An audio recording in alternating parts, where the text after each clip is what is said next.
This was one of those times where I purchased SummerSlam, and that was a mistake. And what, Diesel and Mabel didn't do it for you? I mean, I made them do it for me, as I did most pay-per-views at the time. But then they announced this thing, which is a guaranteed title change, and I'm like, fuck, this is amazing. Why didn't I wait to get this fucking show? What you just said, I made them do it for me. That really is the beginning of lapsdom, isn't it? Yep. The first time you realize that you're trying to make the show more important than it is because of what you're seeking, because of what you want out of wrestling. It's not like they've intrigued you such that you've bought it. You bought it with the hope that it would be more than it appears to be. This is the thing. This is it. I mean, there's no question that wrestling is like any drug, because it's you'll never feel as good as you did that first time. And yet that fact never stops you from chasing it. Exactly. In fact, it becomes worse because you want to have that feeling, and it never comes back. Well, Diesel never gave you that feeling because you're looking for Hogan. I am. And he does a big boot, and I was excited. I was like, please, just drop a leg. Just drop a leg.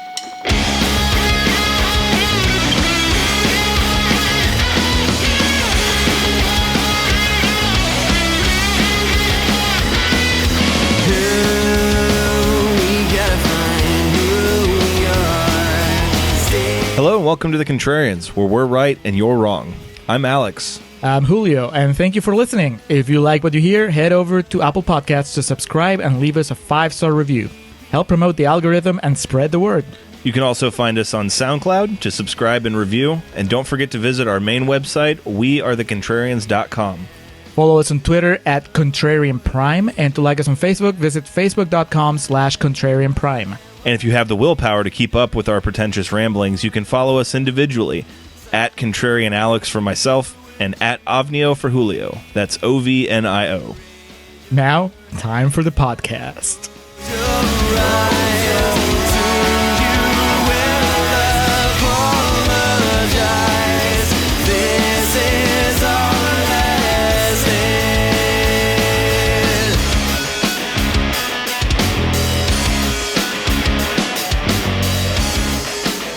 All right, I am recording for Contrarians Corner for The Wrestler. Hello, and welcome back to the Contrarians, where we're right and you're wrong. My name is Alex, joined as always by my co-host Julio. Julio, it's that special time of year again. It is WrestleMania season. This would our 4th or 5th WrestleMania bonus episode. In the past, I know we covered Ready to Rumble, Glow, No Holds Man Barred. on the Moon, No Holds Barred. It's all led to this. We're going to be running on fumes the next few years trying to find a good wrestling movie that works within our realm. But it is WrestleMania week, if you're listening to this now, upon release. Back in my day, we had WrestleMania Sunday, and then eventually there was WrestleMania weekend, and now it's just a week, because excess is not a word that Vince McMahon has ever familiarized himself with. And I mean, the philosophy of less is more, and this isn't exclusive to wrestling, that's just been abolished everywhere. But we remain committed to our goal and our mission statement here to rage against the Rotten Tomatoes machine, and doing so with a professional wrestling-based movie to celebrate the showcase of the immortals, the show of shows, WrestleMania. Julio, not just in the history of this podcast, but in the history of our friendship, it's been a growing exercise in you learning about wrestling via osmosis, be it at any of my SummerSlam parties or, of course, on this podcast. But with this one, the release of this movie would have been before you and I had met. This is before our paths crossed in life. And I think it's safe to say this movie transcended the realm of professional wrestling. And I assume you saw Darren Aronofsky's The Wrestler upon theatrical release. Is that safe to say? I did. I am pretty sure I saw it twice upon theatrical release. I might have screened it and then gone and watched it again with my friends. I watched it not as a wrestling fan, which I wasn't, and I'm not, but I guess mostly as a Darren Aronofsky fan. Mm-hmm. And as that, it was, even as an Aronofsky movie, it was a little weird. It was not what I expected. I imagine that we both had very different experiences just based on our wrestling backgrounds, mine being non-existent and yours being a lifetime of pro wrestling fandom. Plentiful. Yeah, and I assume our experiences are different. This was a limited release initially in 2009 around the awards season is when I saw it. I believe I saw it in February of 2009, maybe January. I went to a theater in Dallas with two of my friends and the young lady that I was dating at the time. And coming out of the theater, I fell down the stairs and fucked up my ankle horrendously. So that's like immediately my physical relationship with this movie. It was one of those that like I fell and I thought I twisted it, but then like I got in the car and took my shoe off and like it just like started expanding. And then I went to the campus doctor and she thought that I was just like acting to try to get Vicodin. Because like I was explaining, like I couldn't even walk right for at least a week, and I got X-rays done. She said it wasn't broken. I maintain something happened to it because to this day, when the weather changes, it fucking hurts. And I did get a script of Vicodin. Did she tell you that you couldn't wrestle again? Well, no. When she said she wasn't going to prescribe me anything, I said the only people who are going to tell me when I'm done taking my pills, and then I pointed to the crowd, and it says, these people right here. So that's my immediate relationship with the wrestler. It always makes me think of my ankle and how I was in extreme discomfort after seeing this movie for a good while. I did get the script, and it was like the only time in my life where I had painkillers and used them for their legitimate purposes. Never since then, you see Mickey Rourke limping and just kind of moaning his way through this movie, and you just nod, and you're like, I know. Oh, can relate, brother. Yeah, I understand the pain that he's going through. Before we ram jam into this episode, if this is your first time listening to the Contrarians, thank you very much for joining us. It very well could be. We always seem to pick up a few stragglers on these WrestleMania bonus episodes, as professional wrestling industry attracts only the finest and most upstanding of people, as evident in this movie. Here on the Contrarians, we like to rage against the Rotten Tomatoes machine, our battle cry. We find a movie on Rotten Tomatoes that is highly rated, a lot of times referred to as certified fresh, and kind of make a case for perhaps why it's overrated or overthought in the minds of critics. Conversely, we find one of those nasty green splotches, a rotten film, typically about 30% below is what we shoot for, and make a case for its positive merit, maybe why people miss the boat on it. Being that The Wrestler is 98% on Rotten Tomatoes, 98%. We're going to be taking this dream crusher of a movie to task. This basically theatrical portrayal of the documentary Beyond the Mat. We're going to cut it down to size. We're going to cut it down to the level of the Ram's relationship with his daughter. That's how low we're going to get with it. Julio, as with all of our traditional episodes, if anyone listening wants to know how we really feel about the movie, they just have to hang around for the second half.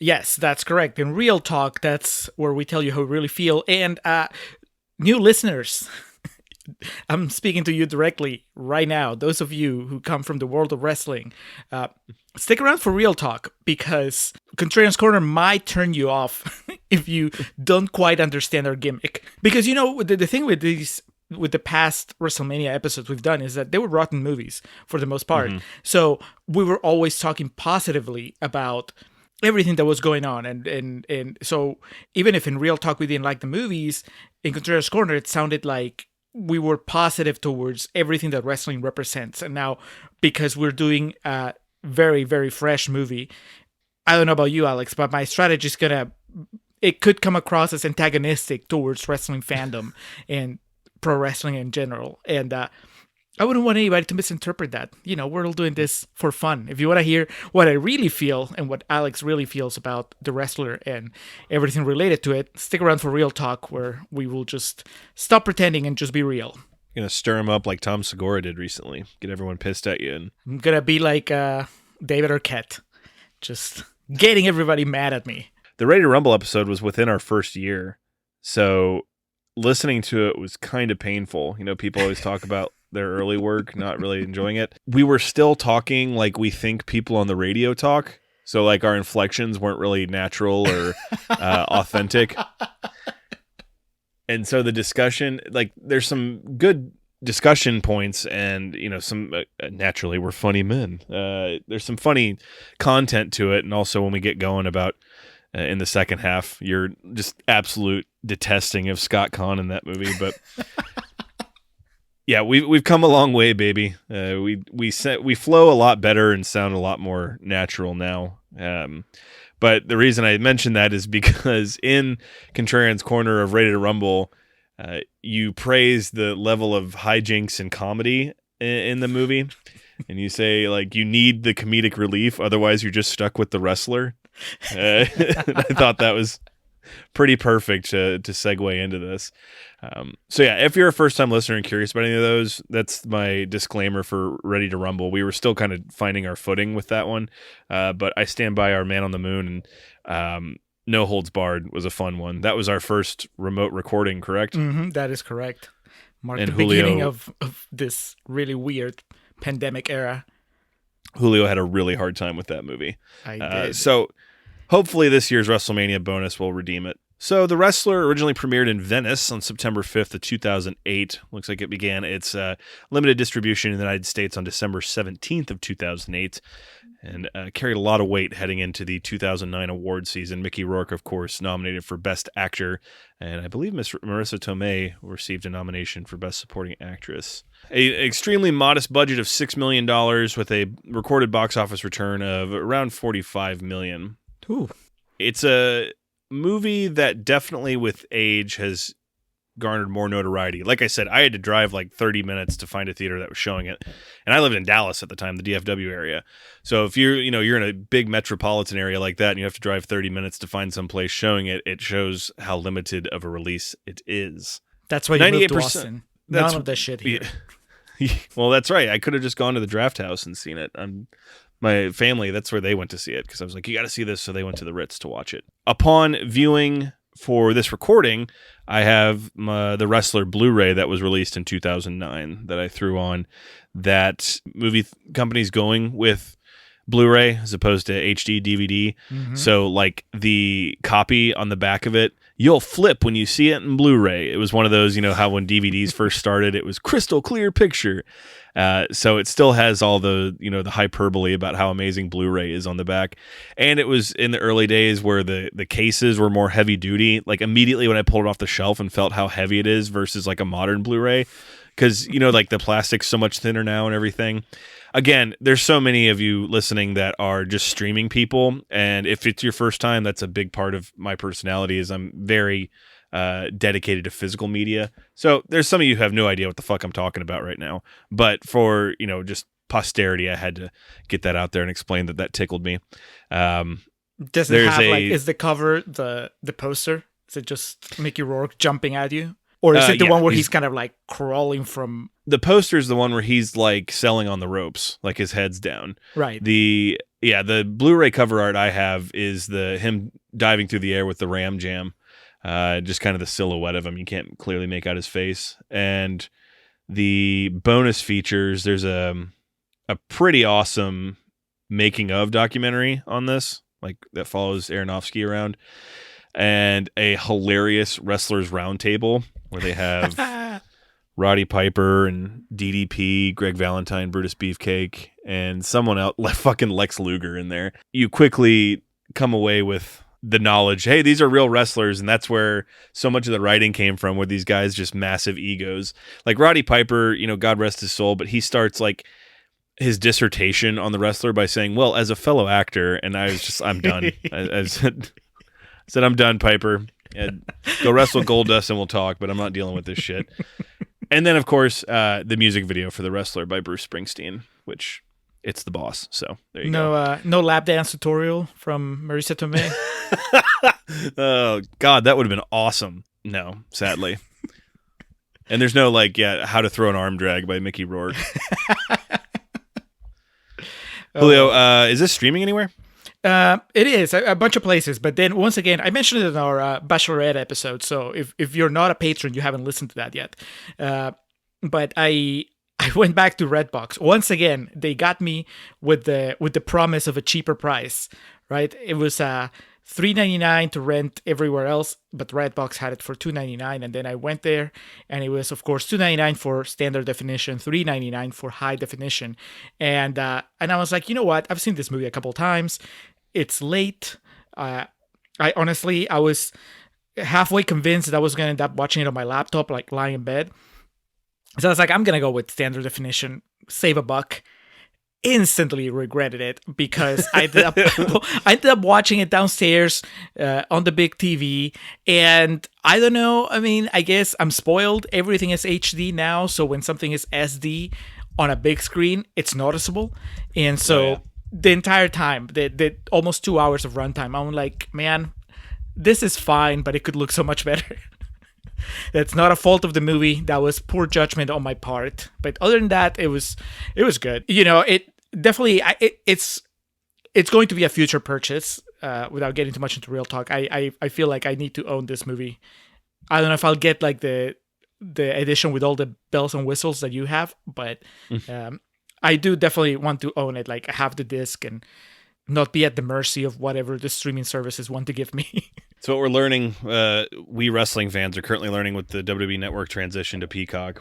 You cannot be at the mercy of the streaming services. You do not want to be in a situation like that. And right now, it's like in my situation, pretty much anything I wanted to make sure I have constant access to if need be in the world of wrestling, I have. I'm sure there's a handful of matches or shows I could think of that I don't own, but I've been jestingly kind of joking about it online, but seeing people getting really mad about this Peacock transfer, I'm like, it's the same thing for you fuckers that rely on Netflix and Hulu for all your movies all the time.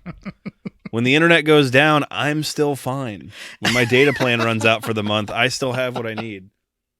Okay, well, you don't have to be an asshole about it, I'm just saying, I'm more well prepared than y'all. That's the only other thing. I think there are some things that are important in life, and those we need to own. There's a lot of shit that I'm just happy that I can usually access online, and it doesn't have to occupy space on my shelves. I can relate to that. And you have all those matches on VHS probably, so it just takes up like a whole wall. I do have a shit ton of VHSs that are just in this big trunk and storage. I don't even have a working VCR. I think I've lamented about that on here because it's so difficult to find one now. I mean, that doesn't stop fucking Randy the Ram from, in 2008, thinking that people are going to willingly buy his VHS tapes, which that's the beginning of his issues as far as failure to adapt. 2008 didn't have a fucking cell phone. Did you know anybody at that point in time that didn't have a cell phone? I mean, at the bottom end of that ladder would be people with flip phones, but still, that was a phone. A cellular phone. I had a friend, JP, who didn't get a phone until like 2000, maybe 2008. I just remember going to pick him up at the airport in the late 2000s, and it was a fucking nightmare because he didn't have a phone. So just having to like find him somewhere. So he probably relates. He probably relates to Randy the Ram on a very primal level. Julio, 98% on Rotten Tomatoes. It was nearly universally loved. I think one of the 2% is Vince McMahon, because I know he didn't care for it. Really? I think his thought was it was too bleak, which is hilarious. I would have thought that his problem was that he couldn't find the Vince McMahon character in there. Am I supposed to be Mickey Rourke? 98%. What were these people saying? They obviously loved it. Oh man, lots of quotes from the Rotten Tomatoes website, most of them fresh. I'm gonna share a handful with you right now, starting with Matthew Lucas from the Dispatch, Lexington, North Carolina, who says, Rourke has risen again and delivered a performance for the ages. I'm gonna be honest with you, Alex, I was not aware when I watched it that I was witnessing, I guess, a comeback. You know, I think that the heyday of Mickey Rourke was before my time, or at least before my time as a cinephile. So to me, the wrestler was not the magical experience that it, I guess, was for people who had followed Mickey Rourke from the beginning of his career and then saw him disappear and then come back, you know? So to me, that's doesn't have anything to do with the movie. You shouldn't say, oh, it's a great movie because it gave us Mickey Rourke back. No. It can still be a bad movie that just happens to have Mickey Rourke in it, acting again. Christopher Runyon from Movie Mezzanine says, Darren Aronofsky's filmmaking in The Wrestler is the most subtle and nuanced he's ever done. He says subtle and nuanced. I say boring. This is the most boring Darren Aronofsky's ever been, and we'll talk about that soon. There wasn't even a lesbian love scene in this. I think his least liked movie is Noah, and that one had stone angels.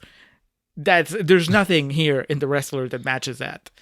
And finally, Matt Brunson from Creative Loafing says, it lines up nicely with my only other 4-star pictures of 2008, Milk and The Dark Knight, collectively presenting a portrait of the uncertain, often unhappy America in which we presently reside. If he thought that America was unhappy in 2008, I wonder what Matt Brunson thinks in 2021. But do you agree with this, Alex? Does it line up nicely with Milk and The Dark Knight? I suppose. I mean, 2008 was a fucking blessed year of cinema. Are we lining it up just in the sense of a good movie, or is he doing like was it Spring Breakers, Pain and Gain, and Wolf of Wall Street together in what is that, 2013? Like the collapse of the American dream type thing. Yeah, I guess. Unhappiness in America. Go. Milk, Dark Knight, and The Wrestler. It's an eclectic group, but I guess, I don't know. I would argue the fighting they did was very real, whereas in this it's predetermined bullshit. You know, Harvey Milk is murdered. Harvey Dent sacrifices himself. But Randy the Ram, what does he do at the end? We don't even know. It doesn't even have the movie doesn't have the courage to show us what happens at the end. If this was a WCW pay-per-view in 1998, the similar thing happened where the feed cut out before the main event, so they had to refund everybody that bought it. So, I mean, that... Where's my refund for The Wrestler? I know. I don't know if the Ayatollah or Randy the Ram fucking won. I don't care about your artsy bullshit. I need to know if the babyface got his comeuppance or not. Especially because, gotta tell you, it didn't look good. For the Ram? For the Ram, yeah. Yes. I mean, going again to the hilarious ways that modern wrestling tries to portray it as being safe, it's still an industry that an old man with a clear, fresh heart bypass scar on his chest can, get out there and main event. I mean, that's still the fucking what it is now. Still trot out all the old fuckers when they need them. The Wrestler begins. We get a montage and kind of just in a collection of the Wrestler magazine. I'm sure there's some Pro Wrestling Illustrateds in there, some old posters, and we're led to believe that Randy the Ram Robinson was a star on par with Hulk Hogan back in the 80s. We see these posters of him working Madison Square Garden on top. We get some like sound bites of different radio calls or, commentary back in his day. Smash cut to present day, and it is not all that it once was. Coming 20 years later, still he's jamming Bang Your Head or Metal Health. In the circles of wrestling already, this starts with a ripoff, because the notorious, infamous pro wrestling video game Showdown Legends of Wrestling, the opening video package is set to Bang Your Head. So that's like immediately what came to mind for me is they ripped off Acclaim shit. And I'm sure if Acclaim would have still been in business in 2008, they could have had some legal recourse on their hand. 20 years later, it's the Ram old in looks like a middle school gymnasium, maybe a church gymnasium. Julio, I can tell you that every venue that wrestling is depicted in this movie, I have been to a comparable show. And this one right here, I was at a venue several years ago that looked exactly like this, that Samoa Joe wrestled Keith Lee at in the main event, and there was maybe 40 people there. See, so that's where I'm at. Right, but you come at it that way. To me, based on my limited experience, just the depiction of wrestling from the get-go here, it was just so much less glamorous than what we've seen in Ready to Rumble and No Holds Barred. So I guess maybe in a way those movies spoiled me, and I was just ready to have a good time, have fun with the costumes and the music and just the oversized personalities. I was not prepared for this grim, grimy, gritty, miserable depiction of a sport that generally seems like it's a good time for everybody involved. So from the first 5 minutes, I'm already resenting the movie because this is not what I signed up for. We went from Hulk Hogan teaching his brother how to walk again to this old man being shortchanged on his, expected payday because the gate wasn't high enough. Yeah, and he just looks so tired and so just joyless. The whole thing, it's like, why do we wrestle and why do we watch wrestling? It's just to lift our spirits, not to just be bummed about the fact that Mickey Rourke can barely hack it. He goes out and he does the classic wrestling veteran thing where there's a couple fans waiting around to get his autograph and just growls and signs it for him. Been there, brother. Signing them? Running into a wrestler like that. Greg Valentine. I remember like meeting him somewhere and just asking for a picture and he didn't even fucking say anything to me. He just kind of put his arm around me and then move right along. And we see why they're such miserable fucks. They're such curmudgeons. That's the whole thing. The ones that have gone on to more successful lives or have retired and been able to live comfortably, that they're the nicest ones. Stone Cold Steve Austin's the biggest star in the history of wrestling. He's a generally nice guy in life. That's because he doesn't have to fucking work church rec rooms on the weekend and get shortchanged by Judah Friedlander.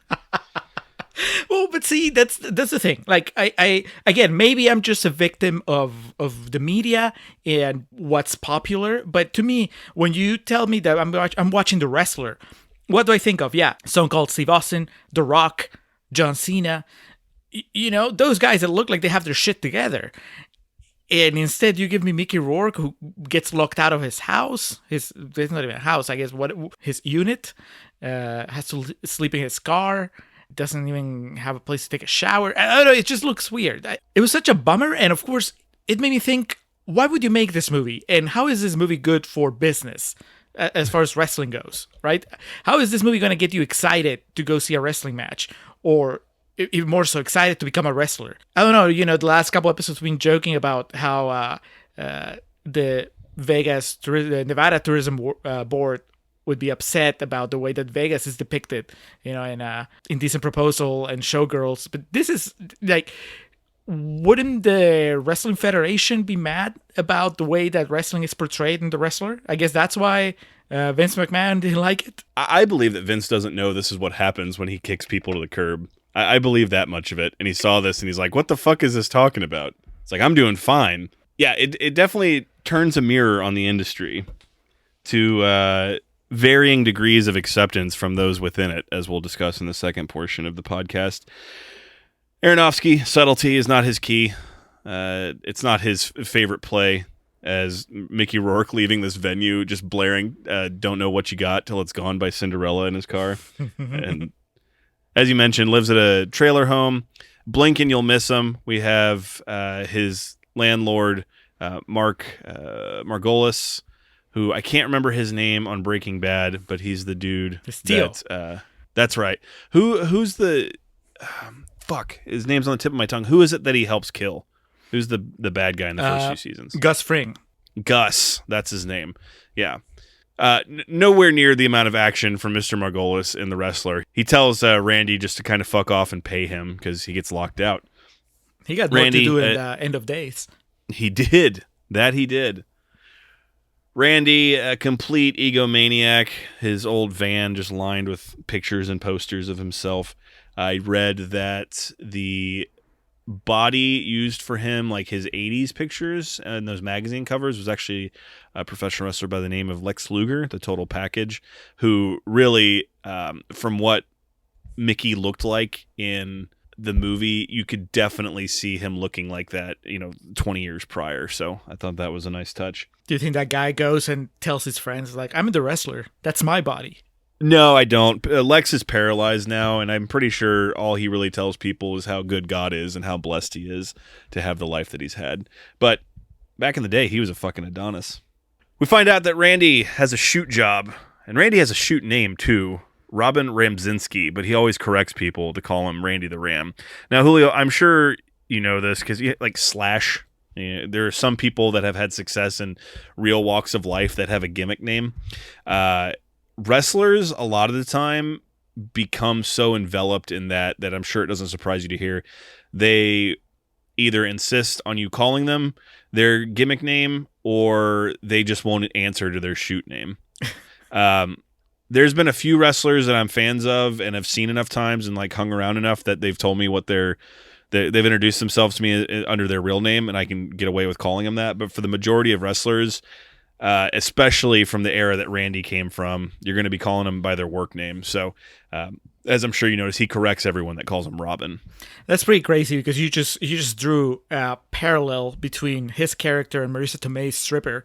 She won't respond to her, like she won't tell her real name to anybody. But then it's special with Randy the Ram because he knows that her real name is Pam. Yeah, her work name is Cassidy and her shoot name is Pam in this. He works at a local grocery store and helps stock. He doesn't do anything customer facing, so I can sympathize with him on that front because it's really overrated. And he only works weekdays. He has his boss who looked familiar to me. He looked like the discount version of the boss in Fight Club. Same attitude because he's also a dick. But Todd Barry is his name. Of the wrestler actor? Yeah. Todd Barry is not in Fight Club. Spin City is what I know him from. Todd Barry wishes he was in Fight Club. And he's like 98% of people in the world that once he hears about pro wrestling, he's like, oh, that fake shit?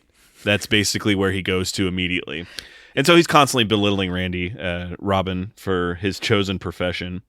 The reason I bring this up, the shoot job and everything, is because we get the Aronofsky shot that I talk about every time we bring him up, the tracking shot from behind somebody. Black Swan, Requiem for a Dream, it's all there. It's Pie. It's his go-to, like it's kind of like a Hitchcock focus pull or the De Palma, the forced perspective shot. This is like Aronofsky's go-to, and he gets it out of the way quickly, or so you'd think, because it fucking comes back up a million times. Yeah, there's a fine line between having a go-to and having a crutch, and I think that Aronofsky, especially in this case, it's a crutch because he's telling such a mundane story in the universe of Aronofsky's movies, where it's basically, even when it's something somewhat down to earth, like let's say Requiem for a Dream, right? It's that's about drug addiction and just addiction in general. There's nothing supernatural or super weird about it, but it's still the way that it's shot and the way the energy that it has is just, it keeps you hooked. There's none of that here, which is why I refer to it as a kind of a disappointment in Aronofsky's filmography as far as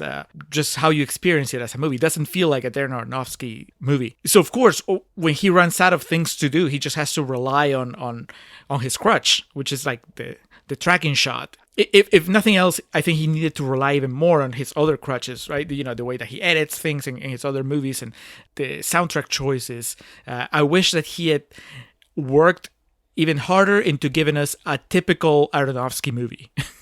But instead, we get caught with this in-between where it kind of like, you can see how it was directed by him, but it doesn't feel like a movie directed by him. And that just sucks. It's the weekend, so Randy's got a match.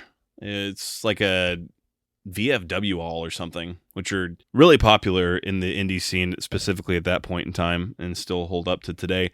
We get a couple wrestler sightings in the locker room, specifically DJ Hyde. The fact that fucking loser's in this movie is quite funny. Any wrestling fans listening likely know how big of a dork DJ Hyde is. And if you're at all curious and you're not a wrestling fan, there's a Vice documentary on CZW that DJ Hyde he owns that company now. I'm not sure if he did when this movie was made, but it just shows a window into how big of a mark that guy is. It's quite entertaining. And Sabian in the background later became known as Black G's. A real wrestling locker room, not a bunch of nerds sitting around talking about video games like it is now. Guys talking about fucking working the leg, working the neck, everyone talking to each other to make sure no one's doing the same shit, which is just such a massive issue with wrestling today. So it was refreshing to see this. But then like Randy comes in and I don't know, man. I again, we experienced this movie differently because to me, this was just demystifying something that I didn't need demystified. I like the magic of not knowing how the sausage is made when it comes to wrestling. Fair enough. I just go there and I see things happen and I can tell myself that this was all spontaneous, that these were like athletes playing jazz on stage and just kind of reacting and feeding off each other in the moment. When you show me that they're in the locker room pre-planning this shit, it just takes away from it. It suddenly just feels, well, now it feels fake. I'll go in knowing that, okay, they already know who's going to win. right? I can handle that. But don't show me that they just went step by step and they figure out like the twists and turns of the match, because now I'm just like, oh, what's the point? It's like going to watch improv comedy and then finding out that the comedians had actually written the script beforehand. That's not what I signed up for. And so I don't need a movie that takes away the magic from wrestling, from professional wrestling. I guess because you're more into the world, I guess you already know it, so it doesn't hit you as hard. But to me, it was such a bummer. And I just I wanted to cover my ears and just go like, let's move on to the fight, and I can try to pretend that I don't know that this was all planned. On top of that, during our marriage story episode, you were criticizing Noah Baumbach for all the insider lingo and just how you could tell that the directors, like mainly Baumbach himself, was just like patting himself on the back because he was throwing in these references to the world of, LA and whatever. And here's the same thing, man. When they say, what did they call the last match? Or it might have been a previous scene, but they call it the strap. They say, oh yeah, referring to the title. Oh, so that's what I didn't know what the strap was. And I was like, it infuriated me because I'm like, okay, they put that line there just for the people that know what the strap is, so they can go like, oh yeah, I know, and I feel so like so important because I'm part of this little circle of the audience that knows what the strap is. I didn't know what the strap was. Nobody told me, nobody explained it. There wasn't. You know what this movie needed? If you're gonna go that way, then just have somebody that's new to the world of wrestling and he's just tagging along, shadowing Randy the Ram, and that way every time that some of these things pop up, Mickey Rourke could turn to it. It could be the kid that he plays video games with. He could turn to the kid and be like, oh, the strap is the title. Or just like a pop-up video type movie where it just explains like when words come about. Just bloop. Yeah. What does working the leg mean? Well, have a pop-up of, I don't know, Hulk Hogan explaining. I'm so far gone. You say stuff like that, and then it makes me realize that I'm weird for just moving so far past that. Like when something like that is said, I know exactly what it means in my brain. Like I keep going. So hearing a normal person like you say, like, I need that explained to me, it makes me realize how far into the shit I am and like how I'm not coming back out. I'm too far gone. They have Randy come in. He's the star of the show, and they accommodate him with his own private dressing room, which is just a fucking broom closet. He meets his opponent, Tommy Rotten, and explains, you got a lot of potential. And myself and our friend Reed got some mileage out of the exchange here because he says the people who drive Cadillacs is how he refers to people that work in the WWE. And so since then, from time to time, we'll refer to WWE employees as Cadillac drivers. A joke that, for two people. He has a match with Tommy Rotten. Tommy Rotten was an independent wrestler, and not as the Tommy Rotten character, but the gentleman who played him. I'm blanking on his name, but he was a worker in the Northeast. It's a pretty standard match. The Ram gets a good ovation. I think the thing everyone remembers from this particular scene is Mickey Rourke's blade job. I have seen some pretty obvious blade jobs in my day with the amount of shows that I've attended and the varying degrees of good that I've seen. I'm not sure I've ever seen such a labored, drawn out, just blatant blade job. Typically a guy will get in the corner. A classic one is you powder to the outside and then you roll your head under the ring apron, because then you can just fucking hack and slash, and then you come back up and it's like the reveal. Here, Randy's just in the middle of the ring, slowly takes his tape off, takes the blade out, and then, just slowly, ever so slightly cuts his forehead, which props to him though. He actually did that. It looked like it. And now that you've told me the budget of the movie, yeah, I imagine they didn't have the special effects. They don't have the budget to fake it. So I'm pretty sure that all the blood in the movie, and there's quite a bit of it, probably belongs to Mickey Rourke. Speaking of blood, yeah, we'll get to Necro and his match with the Ram a little bit later. If I remember correctly, it was something to do with, like, it was in the script. Mickey didn't want to do it, and then he did, and he was going back and forth in it, and Aronofsky just kind of basically talked him into it. It's a good blade job. He clearly had a few beers and took some Tylenol before the match, because he starts pouring hot pretty quickly. Like, if the venue's cold and guy's blade, nothing's going to happen. So if you're hoping for, the proverbial crimson mask as a wrestler, you want the venue to be hot, have some booze, take some Tylenol, get the blood good and thinned and revved up, and you'll be good to go. Works for erections and works for blade jobs. But yeah, Bret Hart, he is not. He does not have the grace and, dignity of one of the great cutters in wrestling history. About as obvious doing it as Ric Flair was back in his day.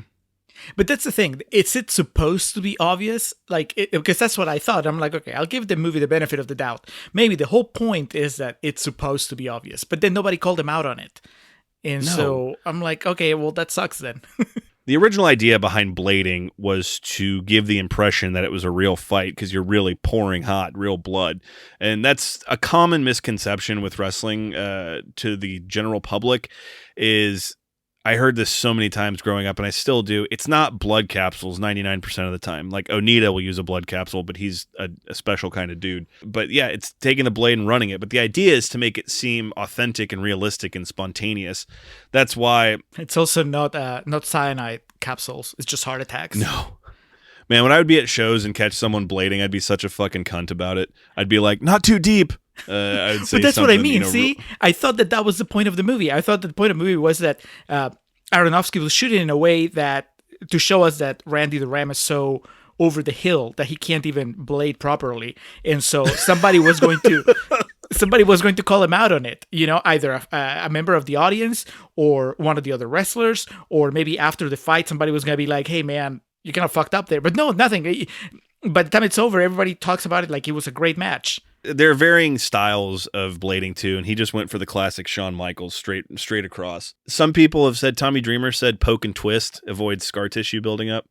You just take the razor, poke and twist, poke and twist. I mean, I know you're enthralled here by the varying degrees of blading. But I can't wait to get to the varying degrees of stapling. Presentation's fairly legit. Most guys would carry it on their wrist tape, or the ref would have it and hand it off. As I mentioned, Bret Hart, one of the greatest bladers of all time, he carried the blade in his mouth. That way, when the time came, he would be on the outside and just kind of spit it out and use it that way. And Bret was a master because there's no match where you will ever find Bret Hart laying on his back in the middle of the ring, slowly taking a blade and running it across his forehead. At this show, the Ram has approached about a 20-year rematch with the Ayatollah. I mean, this is the parallel universe version of Hulk Hogan versus the Iron Sheik. It's been 20 years since their showdown at the Garden. They want to rehash that at an upcoming Ring of Honor show. And this is... obviously, the Ram's in. This could be his ticket back to the top, as he says. As he actually tells, leading into our next scene, Marissa Tomei, who we already talked about, has a work name and shoot name in this movie. She plays a stripper that works at the appropriately titled Cheeks Strip Club. And sadly is really Randy's only source of companionship in the world. Okay, thank God. I thought you were going to say, sadly, that's not Marissa Tomei doing the dancing. And I'm like, I can't handle that, Alex. You already broke my heart when you told me it was a body double for Kyle MacLachlan in Showgirls. I can only take so much. Yeah, no. And I was actually, I mean, I'm sorry, but it's just human nature. I was kind of like looking for the cuts to see if that was her really dancing or not. And I couldn't find any. I think that's her. They didn't have the budget to CGI her face on a stripper's body, so... No, I'm pretty sure that's her. Honestly, Mickey Rourke going to wrestling school for this and her going to train, take some stripping classes, they're really not too far off from one another. So they may have gone together, who knows? At the same church, just separate auditoriums, separate rooms. Yes. The whole Marissa Tomei angle in the story, this is probably the most unrealistic, the most fantastical element in the movie, because I love Marissa Tomei, but you cannot sell Marissa Tomei to me as a failed stripper. And that's what they're trying to do here. Our introduction to Marissa Tomei is three dudes that are making fun of her because she's too old, and they're refusing having a lap dance from her. Come on now. I mean, that's more fake than anything that happens in the wrestling matches. I couldn't buy it at all. And it's not even that one scene. There's other sequences in the movie where Marissa Tomei is just kind of hanging out there. Nobody's bothering her. She's the one stripper that's not having success in that strip club.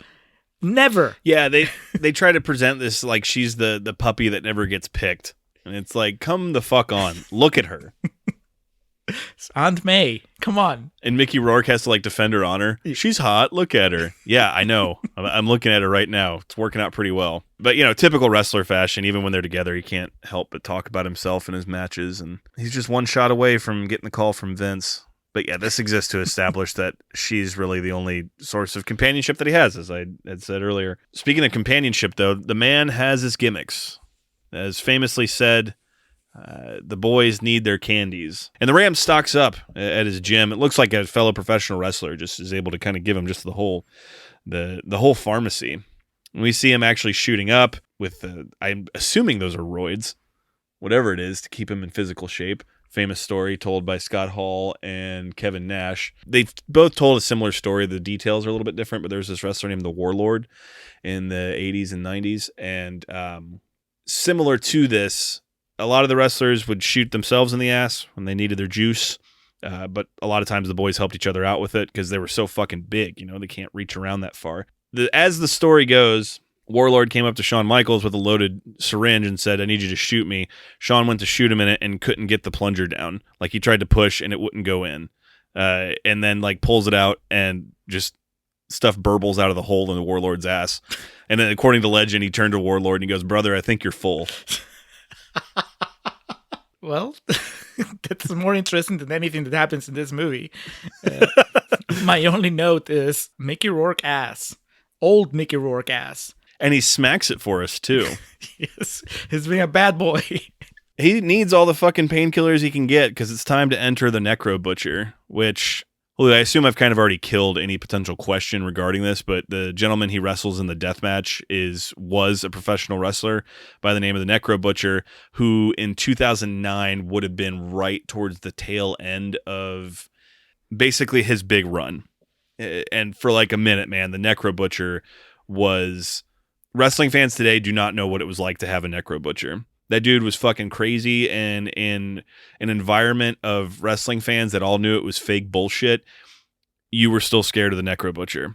So he's playing himself in this movie? Correct, yeah. And he never really cut promos, so I don't think I heard his voice for like the first 2 years I watched him. So when you hear him talk, and I've had many beers with the Necro Butcher and talked about wrestling with him, and he's a wonderfully nice guy. Sadly, he turned into a MAGA chud, but he's a pro wrestler, so I don't expect him to be very intelligent to begin with. But when you hear his voice, it kind of tapers off the impression. But man, the Necro Butcher, I had been to some shows he worked where he would just run out and start throwing chairs everywhere and shit. I mean, you can't consider yourself a wrestling fan if you haven't been to a show where at some point you were worried for your safety. And no one really brought that air of potential danger quite like Necro did. I know the overwhelming majority of our listeners are not wrestling fans, but if you have a spare 15 minutes, go to YouTube, search Samoa Joe versus Necro Butcher. That's one of the most insane spectacles you will ever see. And the tie-in to that is... that match happened in the same arena that this is filmed in, this scene here. So you're going to say, if you have a spare 15 minutes, go to a wrestling match in person for 15 minutes. Wear your mask, though. I cannot in good conscience recommend anyone attend a professional wrestling event. Not like pandemic aside, everything is so bad right now that I could not do that. Seeing Necro on the big screen was so fucking weird because he was not... in the WWE, he was just an independent wrestler. He wrestled for fucking CZW and XCW. And so seeing him here and having dialogue and explaining the shit that is going to happen in this death match that him and Randy have in the ECW arena, one of the most famous venues in all of professional wrestling. It's very dark because they filmed part of the match with the crowd there and then part of it without the crowd. So they just kept the lights off. CZW, Combat Zone Wrestling. It's a new day and a new era in wrestling, and one of the first things my mom asked me about when she saw this movie was, do matches like that really happen? Oh, so Julio, as much as you know about wrestling from me, from going off of like our youths, seeing Hulk Hogan giving some guy a big boot. But that's the thing. And I end up going to the Necro Butcher, breaking light tubes, using a staple gun. It's a jarring experience, and I don't think Aronofsky did a good enough job of preparing the audience for what was coming. Well, not at all. Going back to my original point, this is the problem. Darren Aronofsky is assuming that the majority of the audience watching the wrestler is going to be wrestling fans, and that's not the case. You have Mickey Rourke fans, you have mostly Darren Aronofsky fans, You have people that heard that Marisa Tomei was going to be playing a stripper. Like, I don't know how many actual wrestling fans were watching the wrestler to begin with. And so, yeah, he fails to really explain. For all the explaining he does, he doesn't really like prepare you, like you said, to just the amount of gore that goes on in this supposedly realistic version of wrestling. Honestly, to me, like watching it as somebody who's not in the biz and somebody who has watched like a handful of pro wrestling movies, it just felt fake. It just went through the looking glass, and now I'm like, there is no way. How could anyone allow this to happen, where these men are actively torturing themselves and somebody could get killed? I mean, it was pretty far-reaching to begin with, but the moment that Mickey Rourke grabs a fan's prosthetic leg to beat Necro, that was just, what is this, a Mel Brooks movie? I mean, it just, I had a hard time taking it seriously. I couldn't believe that was it, but they're trying to sell it to you straight. Even worse, the worst part is the pretension. He can't tell you the story linearly. For some reason, and only in this sequence, yes, Aronofsky decides that it's like he watched Pulp Fiction, and he was like, "Oh, that's a cool trick," and so he decides to constantly go back. He was 90% done with the movie, and then he watched Pulp Fiction, and he's like, "Oh, I've got this last scene to edit, so let's have some fun with the timetable here." Yeah, let's play with it. And he keeps going back and forth. I was like, just show me what's happening and tell me, like, it already feels fake before he even starts messing with the chronology. So it didn't work for me at all, and I could only imagine how it would have worked, or how little it would have worked for somebody who hasn't watched any wrestling movies ever. And before we move on, Julio, I invite you to consider that the spot where he took the fan's leg and hit him with it was based on something that really happened in that arena. Of course it did. Tommy Dreamer, ECW. It was a different time. Shockingly, the match goes wrong. Real quick, before the Ram collapses under his own, hoisted by his own petard, or in this case, light tubes, we, for wrestling fans, you got to pay close attention, because we get a shot of Adam Cole, baby, as the Ram goes back through the locker room. This is young boy Adam Cole. He's got like a fucking, that 2008 haircut, the emo shit. He doesn't have his beard. He doesn't look anything like you would expect him to look today, but this is when he was still a young boy training in CZW. Julio, Adam Cole is a WWE wrestler now. That's pretty high profile. So seeing him like as the trainee here is quite humorous. Does he have a line? And then is he just he walks by? I think he just pats him on the back. He's like, "Good job, Ram." He doesn't eat the scenery up like he does now. And the Ram gets back to the locker room, and I have in my notes Nate Hatred is one of the wrestlers that greets him back there. Just felt relevant to take note of that, because he's dead now, because that's what happens to these fuckers. They use him up and then they spit him out. It's like a Matrix, really. It may be hard to believe, but this old fucker can't do death matches with the Necro Butcher. You know, he can do his kind of like spot match with Tommy Rotten, but he tries to do this. And I guess, does he have a heart attack? Do they ever actually call out what happened? It leads to him needing an emergency bypass, so I assume he has like a catastrophic heart attack. Yeah, I assumed it was a heart attack. No, actually, he tells Marisa Tomei later. He says, "I had a heart attack." Yes. That's right. And that's what when he accosts Evan Rachel Wood, he tells her that too. Mm-hmm.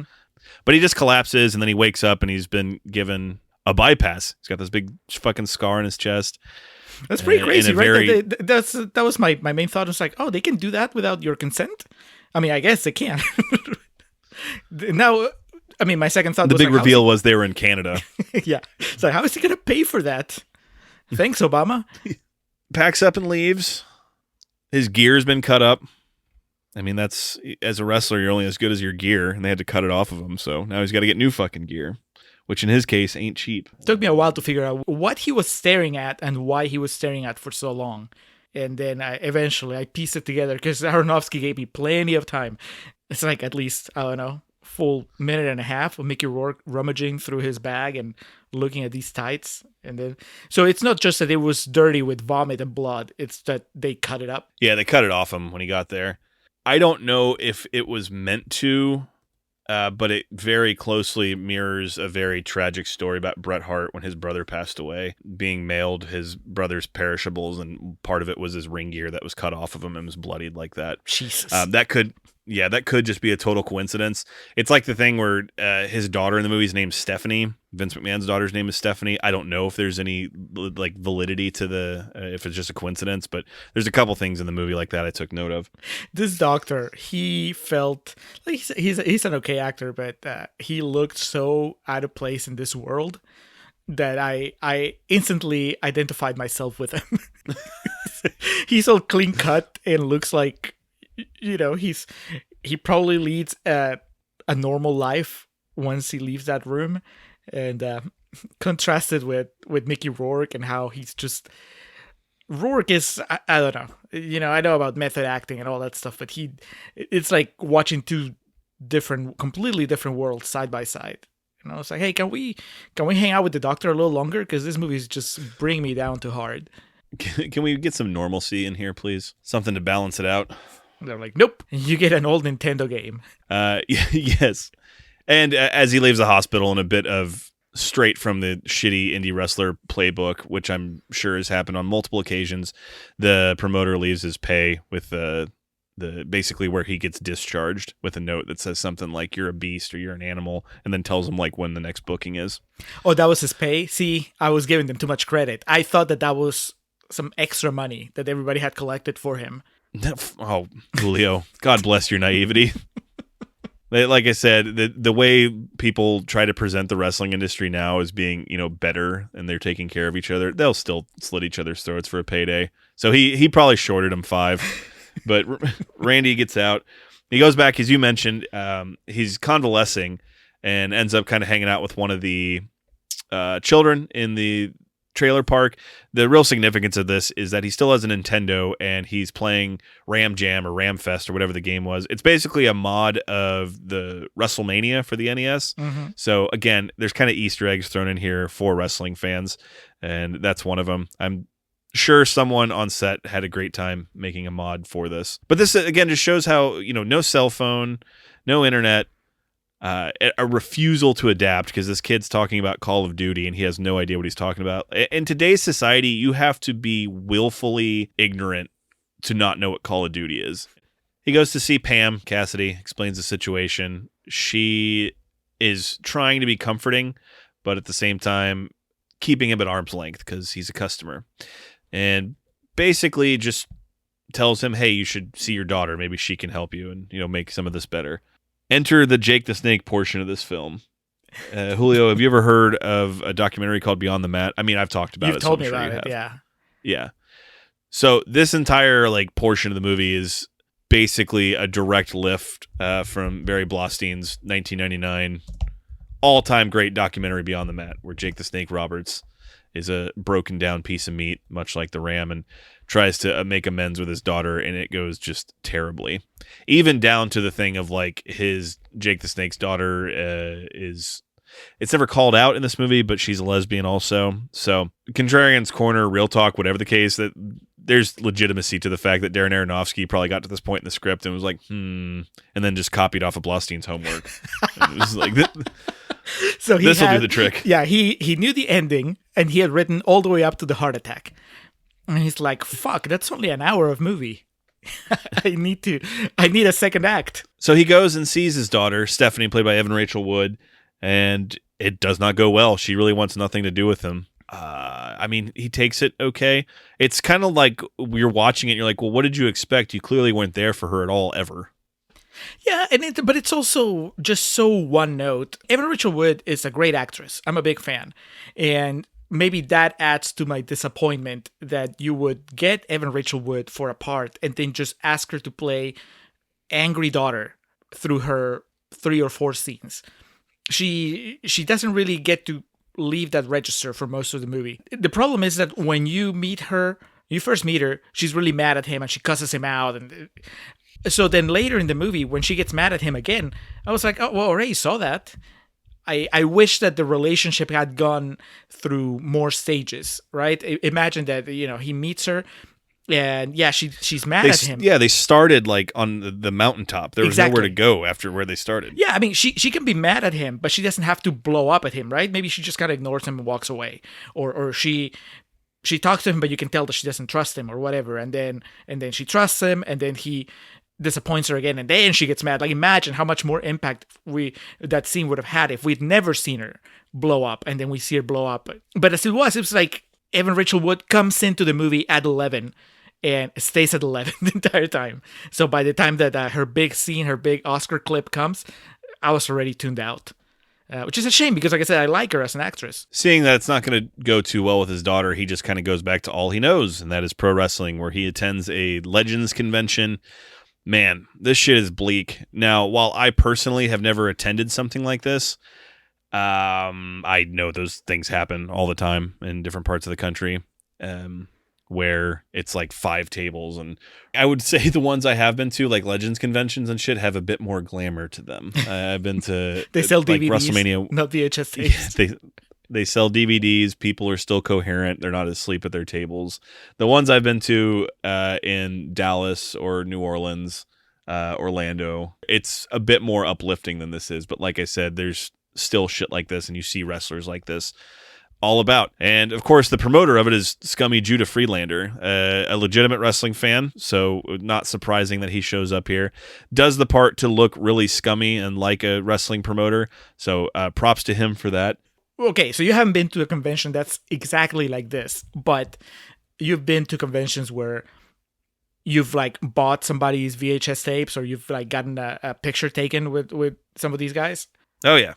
But so you don't know for a fact that it ever gets as bad as the movie shows you. Could it be that Aronofsky is exaggerating a little bit for dramatic purpose?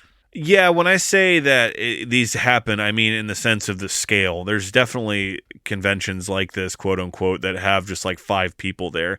I don't know if anyone's fucking colostomy bag's ever been hanging out, or, you know, to the just depths of despair that Aronofsky takes this. I think he might have just hammed it up a little bit too much. Hamming it up in a pro wrestling movie. Imagine that. What do you make of Marissa Tomei here, Cassidy, Pam, what have you? Do you think she actually cares about him? Because she begins helping him out with trying to make amends with his daughter. Or do you think that she's just so annoyed by him that she's trying to get him to leave her alone? I actually think that and I wish the movie was clear about this, because this is an aspect of the movie that could have really made it a greater film if they'd focused on it, right? The Marissa Tomei as a stripper angle. So they establish that she's hurting for money. She's not a successful stripper. Who knows why? But that's the only person that pays her attention is Mickey Rourke. And they have this very, I would think, telling shot, right? Where she's surveying the bar. Nobody's looking at her. And then she looks back at Mickey Rourke, the one guy that idolizes her. And she's like, well, I had to pay rent somehow. And then she goes and talks to him. He's like, hey, do you want me to take you shopping? So to me, that was setting up something pretty awesome, which was that this woman, out of desperation, is going to prey on the one guy that actually seems to care for her, that doesn't see her as just a dancer past her prime. Like that's bleak, but that is like real bleak. That's real world bleak. That's not like pro wrestling bleak. That's not like something that's happening in the middle. It's like Requiem for a Dream bleak. Right. And I was like, all right, well, now that feels like an Aronofsky movie. If we spent an hour in the world of pro wrestling just to get us ready to delve into this really fucked up relationship between this conniving stripper and this loser wrestler that can't wrestle anymore, right? Mm-hmm. But then that doesn't happen. Like the way that the movie plays out later, it's almost like Aronofsky almost went there and then he backtracks. It's like, no, she actually is a decent person and she has feelings for him. And that's just trite. That's just generic. I don't really care for that. But for a moment, it looks like it's going the other way. For a moment, it actually looks like we might be into something. I mean, did you read it a different way? Because she offers him a lap dance and he's like, I can't take it right now. I just had surgery and you're Marissa Tomei, so I can't have you rotating around my crotch. But she walks away and you're like, oh, she's bummed because she can. Okay, so early in the movie, when she gives him a lap dance before he has a heart attack, she says it's $60. And she gives her money and he says, keep the change. So I'm assuming he gave her $100, right? Mm-hmm. So he just tipped her $40. That's Mr. Big Spender there. I don't know how much you tip when you go get lap dances, Alex, but I would think $40 that puts you above the average customer at a strip club. So she seems bummed when he later says, no, I can't handle a lap dance from you. So then she attacks him from a different angle. She's like, okay, well, let's go shopping. I'm just going to wreck you from the inside personally now. Yes. If I can't get your money by dancing for you, I'm going to get your money by pretending to help you with your daughter's problems. But yeah, they go out and she ends up helping him buy like some clothing for her. Kind of get this funny scene where he's just completely tone deaf and wants to buy this very gaudy, garish green jacket for her. But she helps buy him like a pea coat to give to his daughter. He ends up asking her out for a beer. This is where she discloses, I'm a mother. I'm not all you think I am. I'm not just a stripper. And he just honestly wants to get to know her, a little bit better.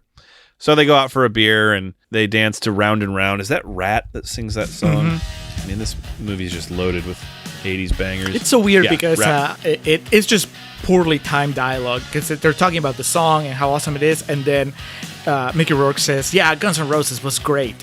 And my first thought was like, that's not Guns N' Roses. But then they keep talking about other bands. And I'm like, oh, okay. So it's just shitty dialogue.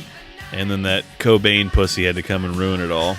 Yeah. Marissa Tomei has like the fucking nerve of saying, yeah, the 90s sucked. Well, and she also says like there's something wrong with wanting to have a good time, referring to, the music of the 80s. And then you're like, you're a single mother who has to strip for money, and he's like this broken down professional wrestler that can't give it up. I think, the 80s might have lied to you. The good times had to come to an end at some point. The party has to end eventually, and here it is. They're drinking Rolling Rock in a bar at fucking noon on a Tuesday or whenever that they're there. And, they end up sucking face in public. After Mickey Rourke attempts to give her a lap dance. Mickey Rourke dancing, it's on the level of Adam Scott singing. It's pretty bad and doesn't need to happen ever again. There's an awesome outtake of like him dancing and there's no music playing, and he's like, fuck you, Darren. He's like mad at him for making him do it. And he's like, while he's still dancing, he's like, yeah, you come out here and try this shit. I don't know what the animosity in the air was, but definitely humorous. So they kiss, and she immediately freaks out because of this, so she goes to take off. She fucking houses her beer before she does so.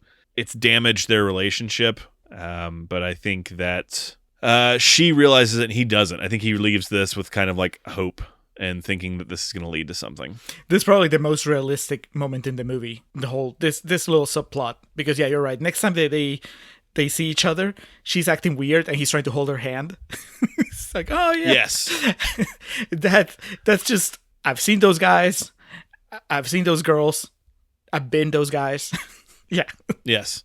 I've misread signals before too, so I can somewhat sympathize. So at this point, because of his relationship with Pam and also his daughter, I think he's opening up more to the idea of a life beyond wrestling. And because of that, he is open to working the deli counter. He needs more hours, and he's fine working on weekends. But this is a customer-facing position that he takes on. And Julio, did you know the majority of this sequence here is improvised? Like there was a mix of extras, but actual customers at this supermarket flowing in and out. And like Mickey Rourke's interactions with them were largely improvised. They're like, they didn't include any of the beats where the customers would be like, are you the guy from Angel Heart? Barflies? Was that you? Man, what happened to your face? By now, I think it's worth pointing out that it's been at least 30 minutes since we've seen any wrestling in a movie called The Wrestler. The movie would have been more aptly titled The Sad Sack. The Walking. The Deli Counter. I don't know. It's just The Heart Attack, maybe. Once again, I felt cheated. And there's nothing here. Okay, that's cool that Mickey Rourke can kind of like think on his feet and just improvise all the stuff. He goes from being reluctant to work the deli counter to finding a way to have a good time while working it. And I was like, all right. I mean, look, if this sequence was in a movie that's not supposed to be about wrestling, if it was just a movie about an older guy trying to find his way in the world of retail, I probably would be a little more receptive to it. But in the context of what I guess is trying to be a hard-hitting tale of the world of pro wrestling, it just felt like, can we move along? I don't need this. Once again, he ambushes his estranged daughter. Doesn't really allow her any space to say, get away from me. It's just like, hey, I bought you something. And he gives her this coat and asks her to spend the day with him. And how insulting is it that Marissa Tomei was right? That all he had to do for his daughter to forgive him was to buy her clothes. Selling out her own gender, man. Yeah. It's just such a simplistic way of looking at a strange a strange daughter. The relationship to her father and what's needed to mend the fences there. Oh, just buy her a peacoat. That's it. Problem solved. And yeah, they go out and they have a very, very nice day together. And then we get the lauded Oscar scene that was used in all the advertising material and the trailer of I'm an old broken down piece of meat and I'm alone and I deserve to be alone. I just don't want you to hate me anymore. And then just perfect tear falls. Like it's that one where he blinks and then one tear rolls down each cheek. It's the type of thing you pray for. It's the overlords that host the Oscar committees. This is the type of thing that they like spank off to in their free time. And yet, this movie's so bad, he still couldn't get an Oscar, even after pulling this off. No, fucking Sean Penn just kind of showed up and, woke up early a few days, and they're like, well, we just got to give it to him. So they make a date. That was the other thing that I was just, forget about knowing or not knowing about pro wrestling lore. If you've seen a handful of movies, you know where this is headed. By now, Aronofsky is just so obvious in the way that he's constructed things. He had a strange daughter. He managed to get her to somehow forgive him, give him a little bit of attention. He sets up a date with her to have dinner. What could go wrong? Yes. If you were Mickey Rourke in this instance, wouldn't you go overboard in making sure that you make it to that dinner date? Yes. That would be like the sole focus of my life until it happened. I would just camp out outside the restaurant so I make sure that I'm not late come Saturday. Like the old school days where you'd have to like camp outside of someplace to get tickets. Or those fuckers that like waited outside of a theater for a week to see the Clone Wars. Yep. It's just something you got to do, man. And in this case, it's his daughter on the line. So you think, yeah, it would matter to him a little bit more. And it's not like he has anything else going on. So really, he could have just done it. But of course, he goes to talk to Pam Cassidy about it. And, kind of all jubilant. And then kind of gives her I thought, something was happening here. We had something going on. And she's steadfast in that you're a customer. You're a customer. That's all you are. And of course, he takes this well. So he tries to like buy a dance and then just begins berating and demeaning her on the spot. It's a very tense and uncomfortable scene, but you can tell it's not one that the fine gentlemen that work the bouncing at Cheeks, they're definitely familiar with it. And they kind of take Randy's side on it too. They're like, man, what you doing? Come on. How old is this guy in the movie? How old is he supposed to be? 50? He has to be in his 50s, yeah. Okay. I mean, even if he was in his 30s, this would be wrong. But, the sight of a 50-year-old man throwing a tantrum because he misunderstood how close he was to a woman that he kissed once, it's just, it does nothing to endear me to the character. I know that this happens, these people exist, but especially at this crucial point in the movie where we're supposed to be on his side. Instead, it's like Aronofsky stacks the deck against him and just has him make bad decision after bad decision simply for the purpose of, well, we need to arrive to a very specific end in the movie. There's no way that he basically kills himself at the end of the movie unless we make it that he makes the worst decision possible. So when Marissa Tomei explains to him that they can't have a relationship, he acts like a child. And that basically sets off the rest of the movie. And it could have been so easily avoidable. I would buy it as a more inevitable journey if we were talking about somebody in his early 20s, maybe, Mm-hmm. But a 50-year-old man should be able to handle this better, especially somebody who has obviously the emotional maturity to handle the world of pro wrestling. They're like, if you can handle that, then you can handle rejection from Marissa Tomei, even from Marissa Tomei. You would think. He has a hard time handling it. And honestly, when it gets down to when he starts actually feeling something, that's when he has to go back to his vice, which is pro wrestling. So he attends a Jersey All Pro show. He doesn't do any wrestling. He just kind of goes there to see it and see everybody. We get a cameo from multiple-time NWA World Heavyweight Champion and current WWE 24/7 champion Ron the Truth Killings. The joke about Ron Killings is that he is immortal because he just refuses to age, and he looks exactly the same in this movie as he does today on television. So God bless. He's got the good drugs. He goes to the after party with the boys, runs into a female that provides him with some cocaine and is enamored with him and his being and, the fact that he was a wrestler. So she asks if he wants to party. They do drugs. They have sex in the bathroom. And then he wakes up the next day, obviously not remembering anything the night before. He's wearing fucking fireman's boots and sneaks out. She's got like a pheasant or ferret cage, and he goes home and just passes out, sleeps off his hangover. This was more important than meeting up with his daughter. How could you not, at some point, get clear-headed enough to at least set your alarm?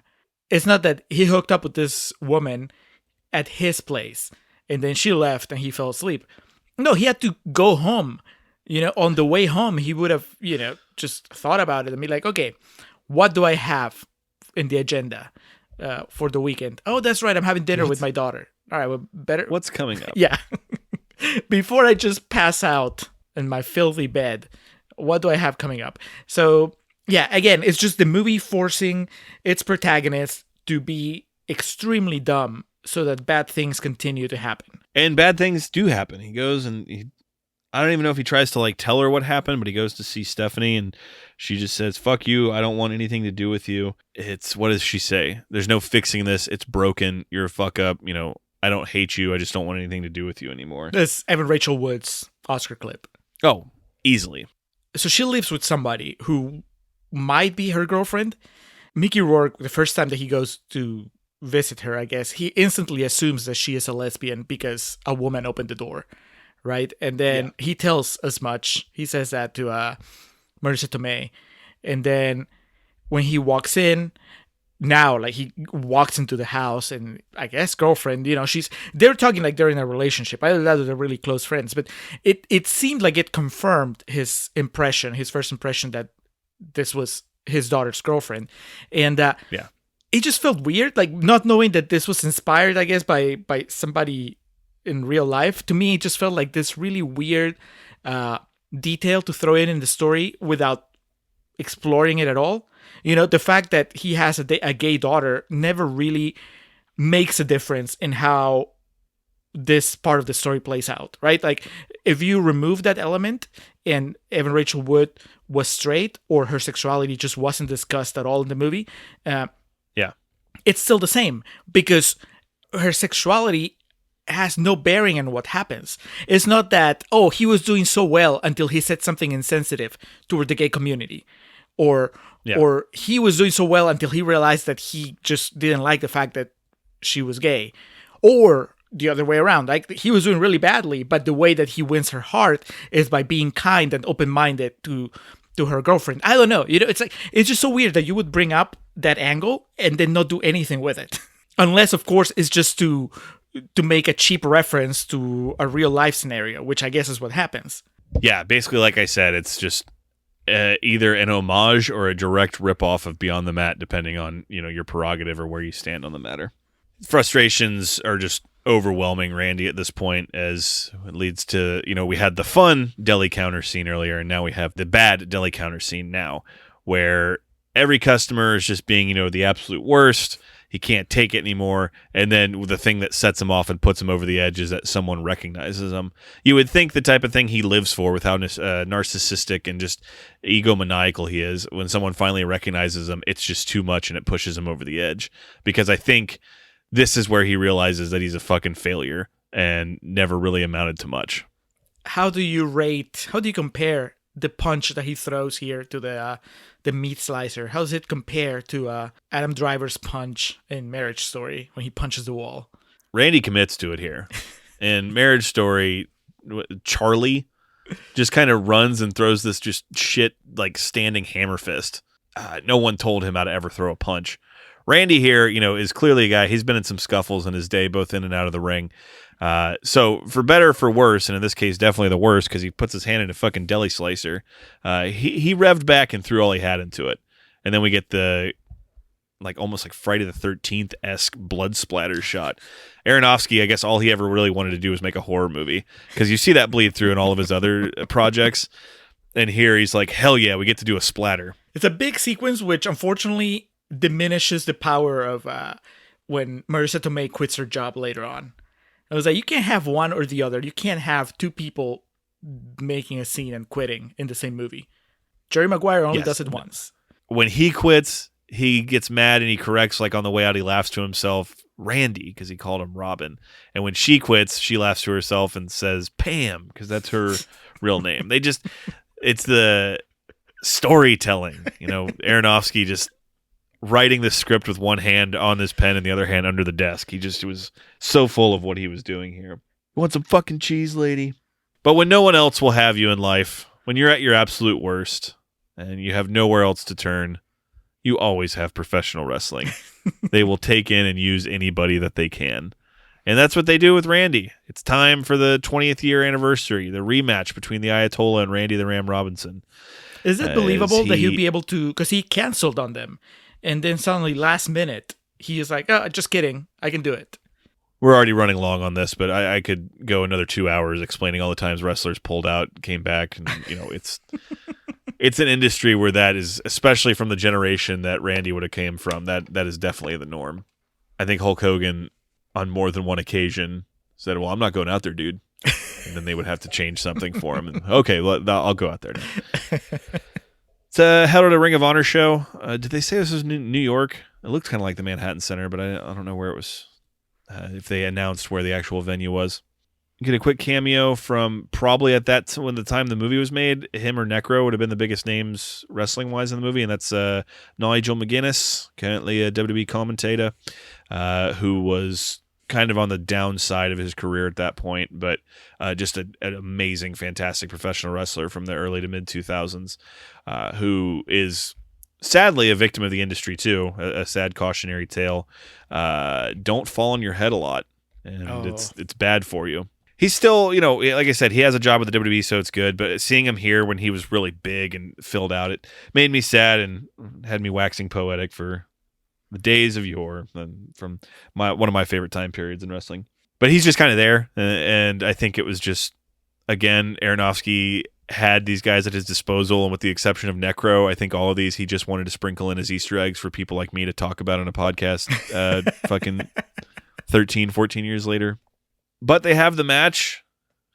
Randy comes out to Sweet Child of Mine, which was donated to the movie for free from Axl Rose because they couldn't afford it with the budget that they had. So there's one good thing that Axl's done in his life. At this point, the movie's fully endorsing suicide, right? There's no way around it. It's built up a pretty airtight case against Randy the Ram surviving another match. The doctors told him, common sense has told him, and if that wasn't enough, Marissa Tomei fears for his life so much that she's traveled all the way to the match to tell him to not do it. And yet another moment of just pure fantasy, he chooses to sacrifice his life to wrestling instead of staying with Marissa Tomei, who's literally saying, I'm here, let's do this. He was not the first, and he will certainly not be the last, but he tells her, that's where I belong, and he goes out to the ring and gives his impassioned speech about how he's not well and how people said he shouldn't be there, but the only people who are going to tell me when I'm through doing my thing is you people here tonight. It's quite the buzzkill of a speech. I popped so hard for this the first time I saw it, and I do every time because it's such great pro wrestling. When he gives that speech and then the Ayatollah hugs him and then he gets the fucking Pearl Harbor cheap heat on him where like Randy turns his back and he runs up and blindsides him from behind. God, I lost it when I saw that. It's such a great touch. But yeah, I mean, there's really, if you've seen this or not, it's not going to really make much of a difference what we say here. It's a pretty by the books match, but halfway through it, Randy's body starts falling apart and Pam can take no more. She leaves. She's like, she watches all. She's she like can. Paul Reiser at the end of Whiplash. Perfect, excellent. Except she's not waiting there with arms wide open. She just bolts. She's just watching in horror, and then she's like, "I'm gonna leave before J.K. Simmons wins." Randy takes control and gets him to the point where he's on the top rope and he's going to go for the Ram Jam, and we just see the final image is Randy the Ram. Tearing up, slapping his forearms and elbows and about to take off. And we see him dive and go for it. But then we fade to black and the dulcet tones of one Bruce Springsteen as only he can take us out.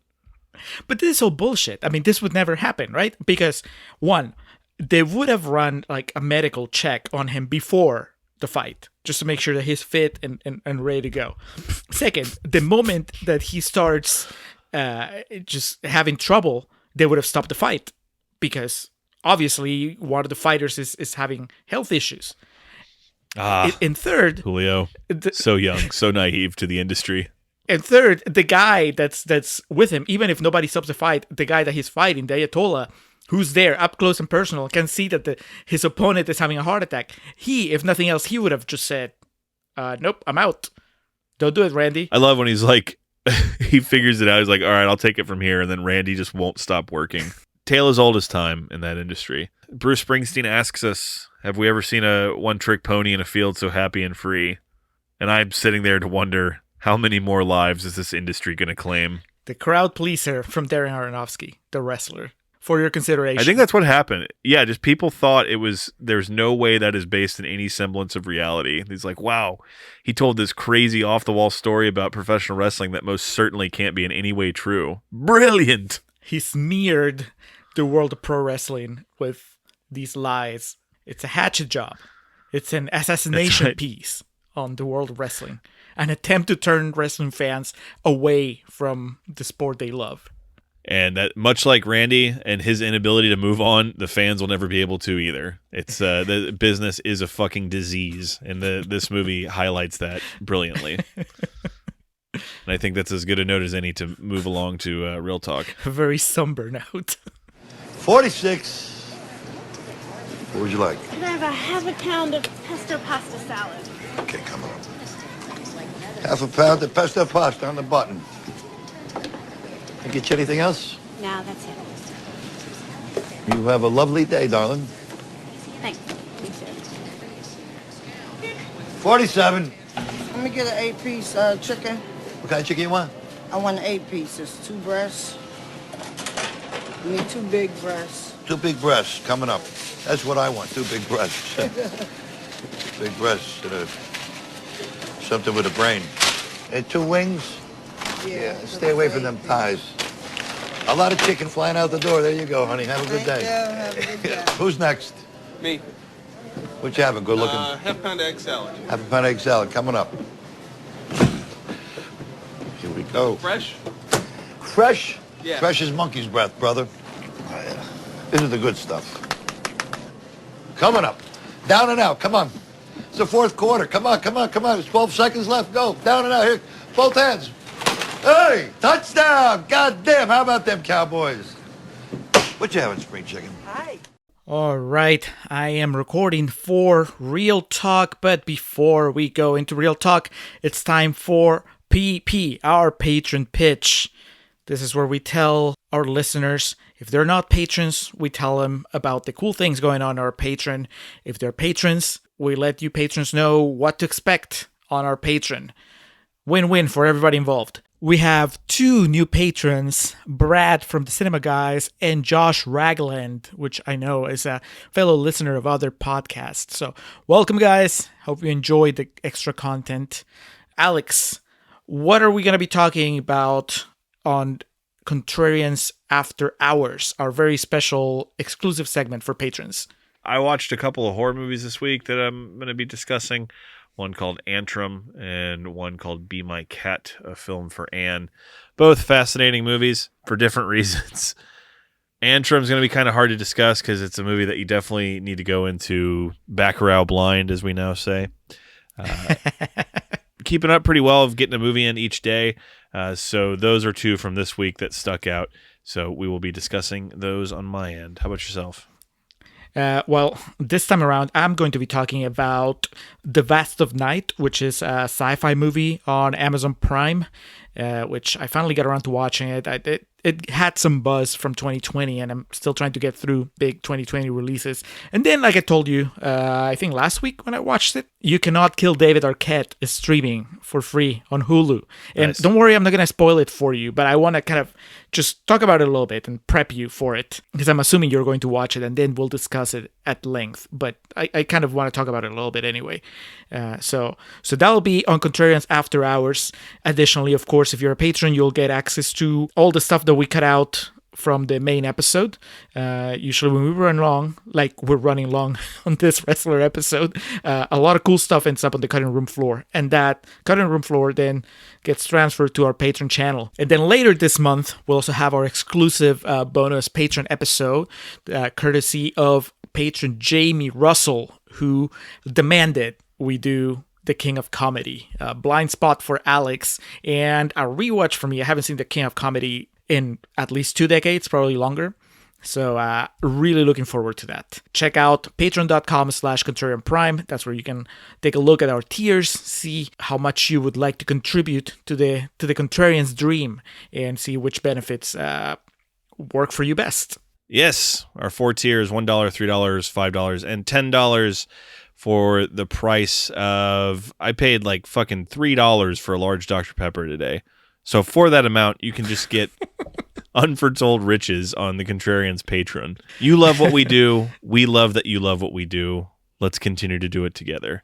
Be sure to head over and join our patrons. Finally, before we go into real talk, here once again is the promo for the livestream for The Cure 2021 edition. It will take place from Wednesday, May 19th to Sunday, May 23rd. And once again, the Contrarians will be part of it. Hell yeah. Let's listen to the promo and then we can tell you about it. My name is Nicholas Haskins, and I'd like a moment of your time to tell you about the 5th annual live stream for The Cure. To do that, I brought along 2 people whom I couldn't do this event without, Gerald Morris and Dan Brennick. Over the past 4 years, the live stream for The Cure has raised over $30,000 for the Cancer Research Institute. That contribution is helping to fund research into cancer immunotherapy, training the body's immune system to fight all forms of cancer.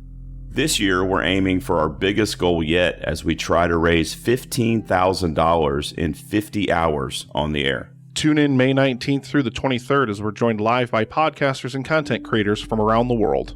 With your help, we can continue the fight for a future immune to cancer. Together, we can make a difference. All right, so the live stream for The Cure, our segment, Alex, will be May 22nd at 4 p.m. Eastern Standard Time. A movie to be decided. Now, by now, the poll that we set up to guide us in the right direction to picking the movie should be completed, but of course we're recording this ahead of time, so we have no idea what won. Once real time catches up with us, we'll be able to talk more about it. But regardless, it will be a lot of fun, just like it was a lot of fun the last couple of years. And now we can go to real talk. Mickey Rourke's one and only Oscar nomination at hand here, and I don't remember if I corrected myself in the first portion, but yes, Marissa Tomei was nominated for actress in a supporting role. Sadly, Mickey Rourke, of course, lost to Sean Penn, as we had mentioned. He was also against Richard Jenkins, Frank Langella, and Brad Pitt. Whilst... Who are those guys? Yeah. While Miss Tomei was up against Taraji P. Henson, Viola Davis, Amy Adams, and the winner, Penelope Cruz. Elsewhere, I believe Mickey won the Golden Globe for this. He did. And the Golden Globe for Best Original Song went to Bruce. Why it wasn't nominated for the Best Original Song at the Academy Awards, I do not know. But that ended up going to... Randy Newman? No, it went to Jai-Ho from Slumdog Millionaire. Come on. 2 songs from Slumdog Millionaire were nominated for Best Original Song, and then Down to Earth from WALL-E by Peter Gabriel and Thomas Newman. That's egregious. Bruce... was friends, or I assume they still are. He had a good relationship with Mickey Rourke, and Mickey asked if he would write a song for it, and he sent him a copy of the script and kind of just his thoughts on the movie. I think the story goes that Aronofsky and Mickey Rourke went to a Springsteen concert a few months after that, and then they went backstage and he'd had the song written and he played it for him right there. Mickey Rourke dropped the single tear, and that's the take they used in the movie. Why not? Because Springsteen's awesome. Right away, you're trending well when you got a Springsteen song that's attached to your movie, an original song at that. The Basics, as we covered in the first portion, released Prime Award season, released December 17th, 2008. Extremely modest budget. Varying numbers have been released on what Mickey Rourke was paid. $100,000 seems to be about what is agreed upon. Box office return of $45 million, but I'm sure that this movie through rentals and purchases since then has garnered even more. So Aronofsky always wanted Mickey Rourke to play the part of Randy. Between him and his collaboration with Robert Siegel, who wrote this movie, the idea was always Randy the Ram being Mickey Rourke. However, the studio behind it, I mean, Mickey Rourke does kind of have an auspicious reputation, and they kind of had to jump through some hoops for that, and so much so that at one point, who was the studio on this? Fox Searchlight. They wanted Nicolas Cage in the lead. Have you ever heard this, Julio? No, but I can totally see Cage playing Randy the Ram. So much so... It's a completely different movie. So much so that Nicolas Cage actually did a little bit of training, and he attended a couple of Ring of Honor shows to kind of start getting a feel for it. Hilariously, there's a picture of Nicolas Cage and Naomichi Marufuji. Again, these words mean nothing to you, but it is something that I remember when it hit the forums back in the day. It's just this picture of Nicolas Cage and Marufuji together that they both look like who's this person I'm standing with? It's very, very funny. Two legends in their own I'm right. guessing at some point, Cage decided that the world of pro wrestling was too crazy even for him, and he backed out of the project. He said he didn't have enough time to prepare. And then Aronofsky's like, I like him, but I always wanted Mickey Rourke in this role. So Mickey Rourke actually went through training for this. The majority of what you see in the ring is indeed Mickey Rourke. He did have a stunt double who did some of the more crazy shit. Kid USA, I think was his name. From the sound of it, was kind of a northeastern indie wrestler from the 90s. I was, shockingly not too familiar with him. But like I just said, Mickey actually went through proper training for this. He was trained by Afa Anoa'i, who is a member of the very famous and legendary Samoan family as far as professional wrestling goes. Pretty much all Samoan wrestlers, with the exception of Samoa Joe, come from the same family tree. And Anoa'i here, he's related to The Rock. He's The Rock's uncle, I believe. And most modern, he is the uncle of the current WWE champion Roman Reigns. So he also is famous. He trained Dave Bautista, who there's kind of a crossover for you in the movie realm. And Mickey actually went through training with him in this, and Afa helped lay out what the matches would look like that would be translated to screen. Falsely, Hulk Hogan claimed that he was offered the leading role in this movie, and it has been. God, I would love to see that movie. Oh, fuck off! It's been publicly shot down by Darren Aronofsky. Hulk just can never stay away for too long. He can't have a pie that his finger's not in. That's just how Terry operates. Are you telling me if they announced a remake of The Wrestler starring Hulk Hogan, you wouldn't watch it? I think Hulk has bigger things to worry about, like rehabbing his image in general. Hulk Hogan's Hulk Hogan, and he'll always be that. He'll always be that person from my childhood. But as I stand here today, I have very little interest in anything to do with that man anymore. He seems to be a real piece of shit, and being an adult now, I can't just look past that. Most wrestlers liked this movie. Roddy Piper was said to be moved to tears from it. Bret Hart said it was a great movie and a great performance, but he took umbrage with some of the presentation in it, or the way wrestlers were portrayed, and it was Bret being Bret. As I mentioned, Vince McMahon did not care for it until he saw there was potential money to be made from it. This came out shortly before WrestleMania 25, and there was an angle that was starting between a wrestler by the name of Chris Jericho and Mickey Rourke. They were on Larry King and had like this confrontation, obviously fictionalized. The idea seemed to be that they were going to do a Mickey Rourke versus Chris Jericho match at WrestleMania 25. Rourke even said on a red carpet somewhere, and I'm going to kick Jericho's ass. Because Jericho then, to kind of thread the needle, was doing things on TV where he was like shaming the legends of the past and saying they're washed up and have no place in it. So it definitely looked like that's where we were heading until Mickey Rourke's spokespeople basically got wind of it and said no. He's a distinguished actor now.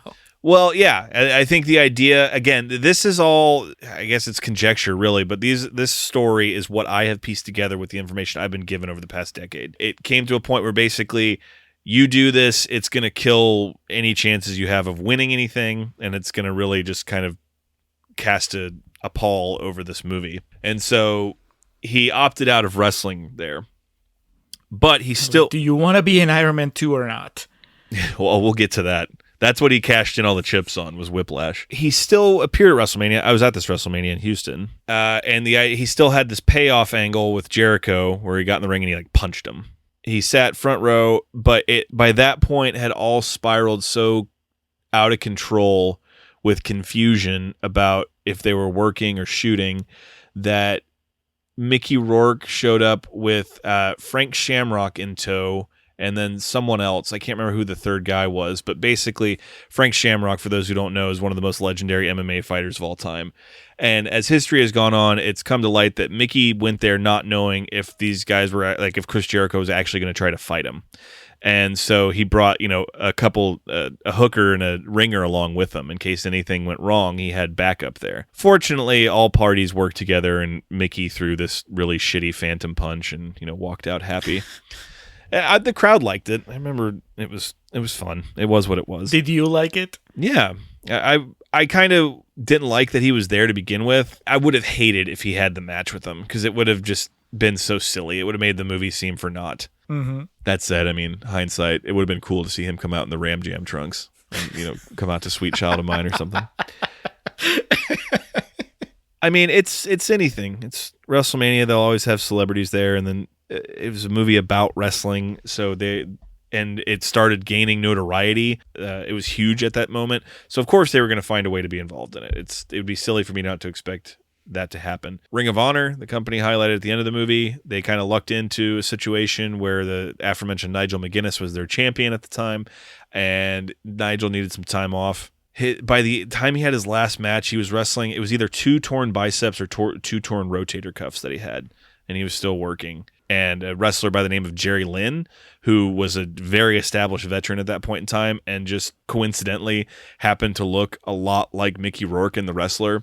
They were able to kind of play off this and him have his one last career run where he came back and beat Nigel for the belt. So everyone in wrestling kind of benefited from this moment of temporary time in the sun, despite the fact that no one really took the right things away from this movie about just how crushing and accurately depicting it is, the life of a wrestler. All that lead into it, Julio, obviously my attachment to this movie goes many, many levels deep to it. I don't think all that knowledge that I had and just regurgitated here is necessary to enjoy this. I think, as we've joked about, your wrestling knowledge is basically what I've imparted upon you, but even before you met me, you saw this movie, and I'm sure you were able to see it for what it is, and that's a great movie. Yes. In a word, yes. In a word, yes. And I think I told you right before we started recording, even more so on rewatch years and years later. Let me read you a few of the quotes that I have here. There's a funny thing about the Rotten Tomatoes quotes. The most interesting negative quotes I found were from fresh reviews. Interesting. Yeah, backhanded compliments. Written by Vince M. and V. McMahon. Yes. Bruce Bennett from Spectrum, St. George, Utah, who says, Rourke's performance is gritty and real for sure, and the tender moments ring true. But let's not go overboard. It's practically a reality show. I see his point, especially after everything you've said. But I think that doesn't give Aronofsky enough credit. That's what we had mentioned a little bit earlier. A lot of people viewed this movie as like a live action allegory of Mickey Rourke, like we were watching his redemption in front of us. Mm-hmm, mm-hmm. So I think that's what a lot of people took away from it.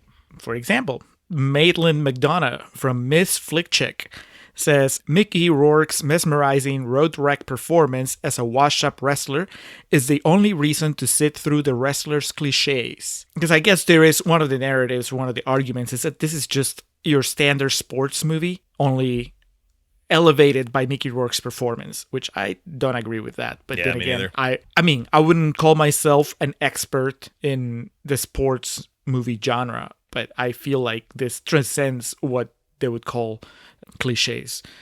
of that genre. James Christopher from Times UK says, the weakness of Aronofsky's film is that these various sentimental crises are framed with as much subtlety as Randy's wildly overdue heart attack. The film lurches into a predictable panic about dying alone. I mean, you said it in Contrarians Corner. Nobody's going to say Aronofsky's subtle. Yeah. You're going to watch an Aronofsky movie, then it's going to be pretty heightened as far as the way that it conveys things. Mm-hmm. And then finally, this one is actually rotten. Kenneth Turan from Los Angeles Times says, while the director was essential in collaborating with Rourke to create that memorable performance, it remains real work in an essentially fake film, and there is nothing anyone can do about that. Real work in a fake film doesn't wrestling's seem fake. Fair. Right, but that doesn't make it a fake film. I don't know. I think it's actually a real film about fake fights. Once you cross over into the realm of pro wrestling, you have no idea what's fake and what's not anymore.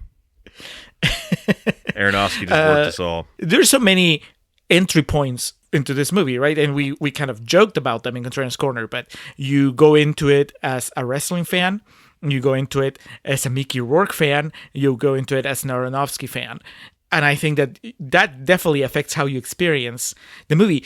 I can't fathom, I can't put myself in the shoes right now of somebody who was a massive Mickey Rourke fan and then saw his career derail and then suddenly watched him come back with this movie and that performance. Mm-hmm. Like, I know, I experienced it from the outside, right? I experienced the buzz built around the movie by the time it was released, the buzz about his performance and, this is his comeback and all that.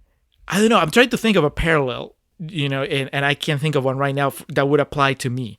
But that has to have been a pretty thrilling experience to suddenly see this actor you admire come back so strongly. And yeah, of course, in a movie that parallels somewhat his own journey. But that was not you, right? Or were you a Mickey Rourke fan that also had that extra layer of meaning when you were watching The Wrestler? I knew of Mickey Rourke, and I knew his famous entries in his filmography. Yeah, I didn't go there being like, yeah, this is his comeback, but that was part of the narrative. That was part of the story of seeing. To me, the movie was just like a perfect storm. All right, it's about wrestling. It's getting a lot of buzz. This actor has apparently this career performance in it where it's a comeback for him. I mean, I went to the movie with my buddies who I watched wrestling with, so that was obviously the original sell, but all those other things were kind of intertwined in it that made the first viewing of it so enjoyable. But then, as an Aronofsky movie, it's also so unlike his previous work, I would think, right? Because this is his fourth after The Fountain, right? This Pi, Requiem for a Dream, The Fountain, and then The Wrestler. Pi, Requiem, The Fountain, and The Wrestler, yeah. So this was his fourth movie. Right. So to me, this feels like when Tarantino did Jackie Brown after having done Reservoir Dogs and Pulp Fiction. Don't you think? Where it switches gears. It almost, in Tarantino's own words, he was out to prove to critics that he could do the work of a mature director if he wanted to. I mean, that's not exactly what he said verbatim, but that was the idea. And he's like, this is a movie that I could make 20 years from now, but I decided to make it now. It kind of feels like that, like Aronofsky making a more subdued movie. I mean, that quote that I read earlier, praise him for that. And that's crazy. I mean, it's a good movie. It's very different from what he had done before. So I wonder, as an Aronofsky fan, I guess I was, when I watched it, it certainly felt less crazy than what I expected. But that was not a bad thing. And then, of course, the other angle. As a wrestling fan, I had absolutely no connection to the material in that sense. But I was able to still enjoy it. And I think I took the movie at face value, what it was telling me. I don't think, I didn't have anybody to, turn to at the time and ask, hey, is this really how it goes? But I assumed that it was. I didn't think that the movie was making things up. I was like, okay, I guess that's how it is, at least in some corners of the world when it comes to pro wrestling. So there's that side of it where to somebody like me, there's that novelty of just learning about this new world. Yeah. Seeing the behind the scenes of it, which, I made fun of it in Contrarians Corner, but no, it doesn't demystify anything for me, or at least not in a bad way. To me, it was just fascinating to see that, holy shit, it can be fake and it can be real at the same time. That to me was pretty exciting. But then, I mean, ultimately, it's it's Mickey Rourke's movie. I mean, I think that's, at least for me, that's why it works. Again, that is divorced from his real life story, because I had no attachment to that going in. To me, it's just the performance. He just sells it. I think that now, of course, on my third watch, I am more aware of it. So yeah, definitely. When he gets to the big speech, his Oscar speech with the tear and everything, I couldn't help it. I mean, I was on this third watch, I was really putting it all together, right? It wasn't just the character, it was Mickey Rourke talking, and I could definitely see it this time around. I could feel the regret, I guess, from his previous choices in life, like the actor's choices in life, informing his performance here, and that certainly made it extra special. But even without that context, I think it's so good. He's so good in the role. It's not just that it's naturalistic, but it's just that it just feels so honest. And so there's no ego, at least not that on screen. You know, I mean, yeah, there's the performance that shows you that he has pride when he goes on stage, but as far as like the performance itself, like the actor, I just felt like it just felt like he was just really going all in on the role and didn't care how unflattering it could be. Yeah, it's so good, man. I was really taken by it, even more so this time around. And I told you, I started watching it like at 2 a.m. I planned my day really, really poorly. And at the time I thought, all right, well, I'll watch an hour and then I'll finish it in the morning or before recording. But I was enthralled from the very beginning. Whatever weirdness, sleepiness I had before I pressed play, it just went away within like 5 minutes of the movie starting, and it didn't come back until the movie was over. It's really good. I electrified. And this, again, this is coming from somebody who has very little connection to wrestling. So how does it play for you, Alex? I mean, all the things you said are right, and it's like Mickey Rourke wasn't a guy that like was a wrestling fan and grew up a wrestling fan.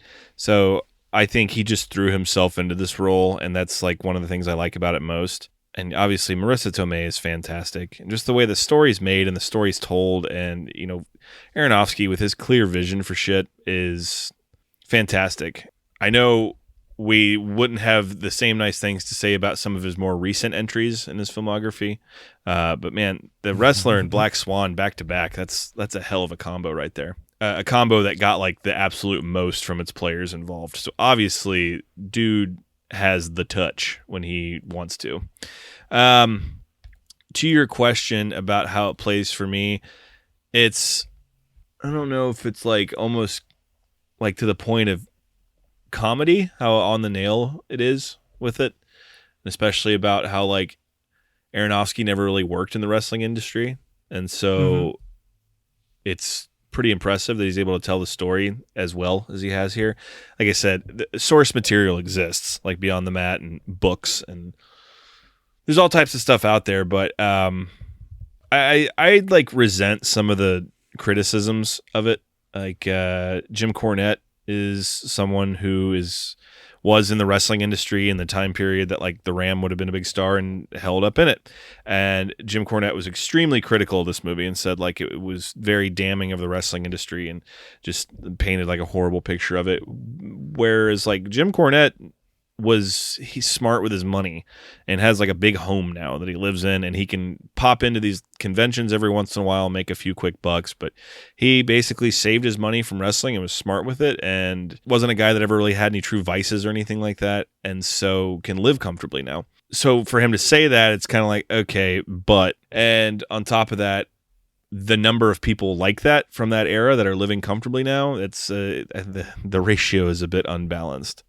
So I think my first thoughts were, I don't know if I was trying to be defensive of wrestling. Like when people would ask me about this movie or talk to me about it, it's so hard for me not to just default to like joking about it, because that's like my defense mechanism. Because for better or worse, like wrestling is like a life's passion of mine. I meant what I said. It's a disease. And I think this movie accurately portrays that. Even as a fan, I'm not a wrestler. Even as a fan, I can tell you wrestling is a disease. It picks you. The professional wrestling industry picks you, and it's usually because there's like something missing. And once it gets your hooks in you, it's kind of hard to let it go. Around this point in time, maybe a couple years after this, a wrestler by the name of Larry Sweeney killed himself, and his like suicide note was very similar to that. It said like, wrestling, once it's in you, you're not getting rid of it.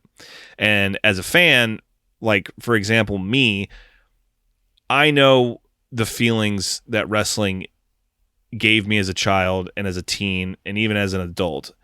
I'm not saying like they're not on par with like big family events, love, but from like a superficial standpoint, the feelings that wrestling's been able to give me are like a drug. Like on our fucking Endgame episode, WrestleMania 30 with Daniel Bryan, when him winning the title at WrestleMania 30 was like legitimately one of the happiest moments of my life. And that was 7 years ago.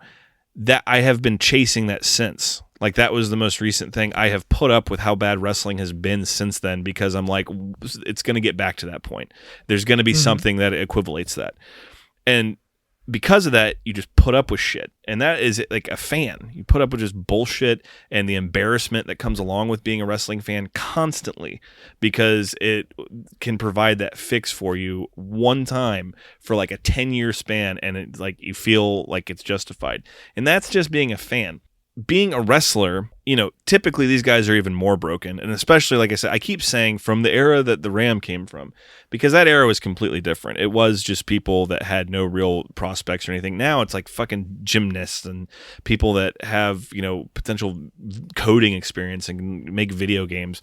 Wrestlers today are not what they used to be. And that's, for better or worse, is an argument for a different time.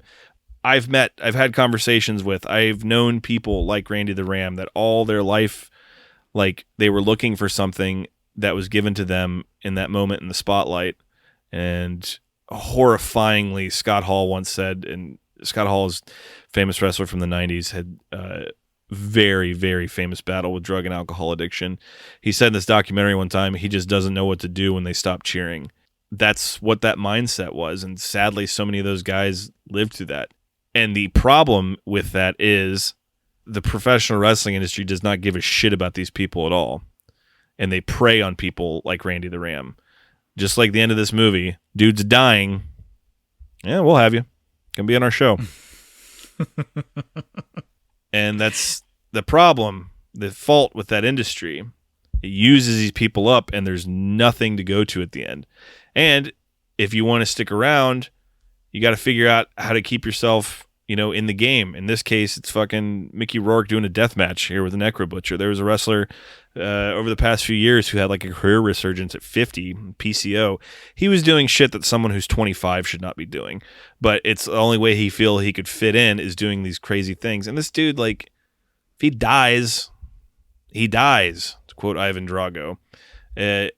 So I feel this movie so perfectly encapsulates the idea that wrestling is this addiction, but also displaying that it's relentless and vicious, and it's a industry that will chew you up, spit you out, an industry that you have almost no friends in, but dozens, if not hundreds of acquaintances, and an industry that you are embarrassed to be in, but it's the only thing that'll have you. And it's something that you can't really explain to anyone that doesn't understand it. That whole thing at the end with Marissa Tomei, this is where I belong, and can't really make sense of it. It's something, I don't know if he's in the movie. It would have been around the same point in time. A wrestler by the name of Danny Havoc once said, I wish I could just tell someone that's outside of the wrestling circle what I do for a living and they have respect for me. I think that is a notion that's really heavily prevalent in this movie, a theme through it.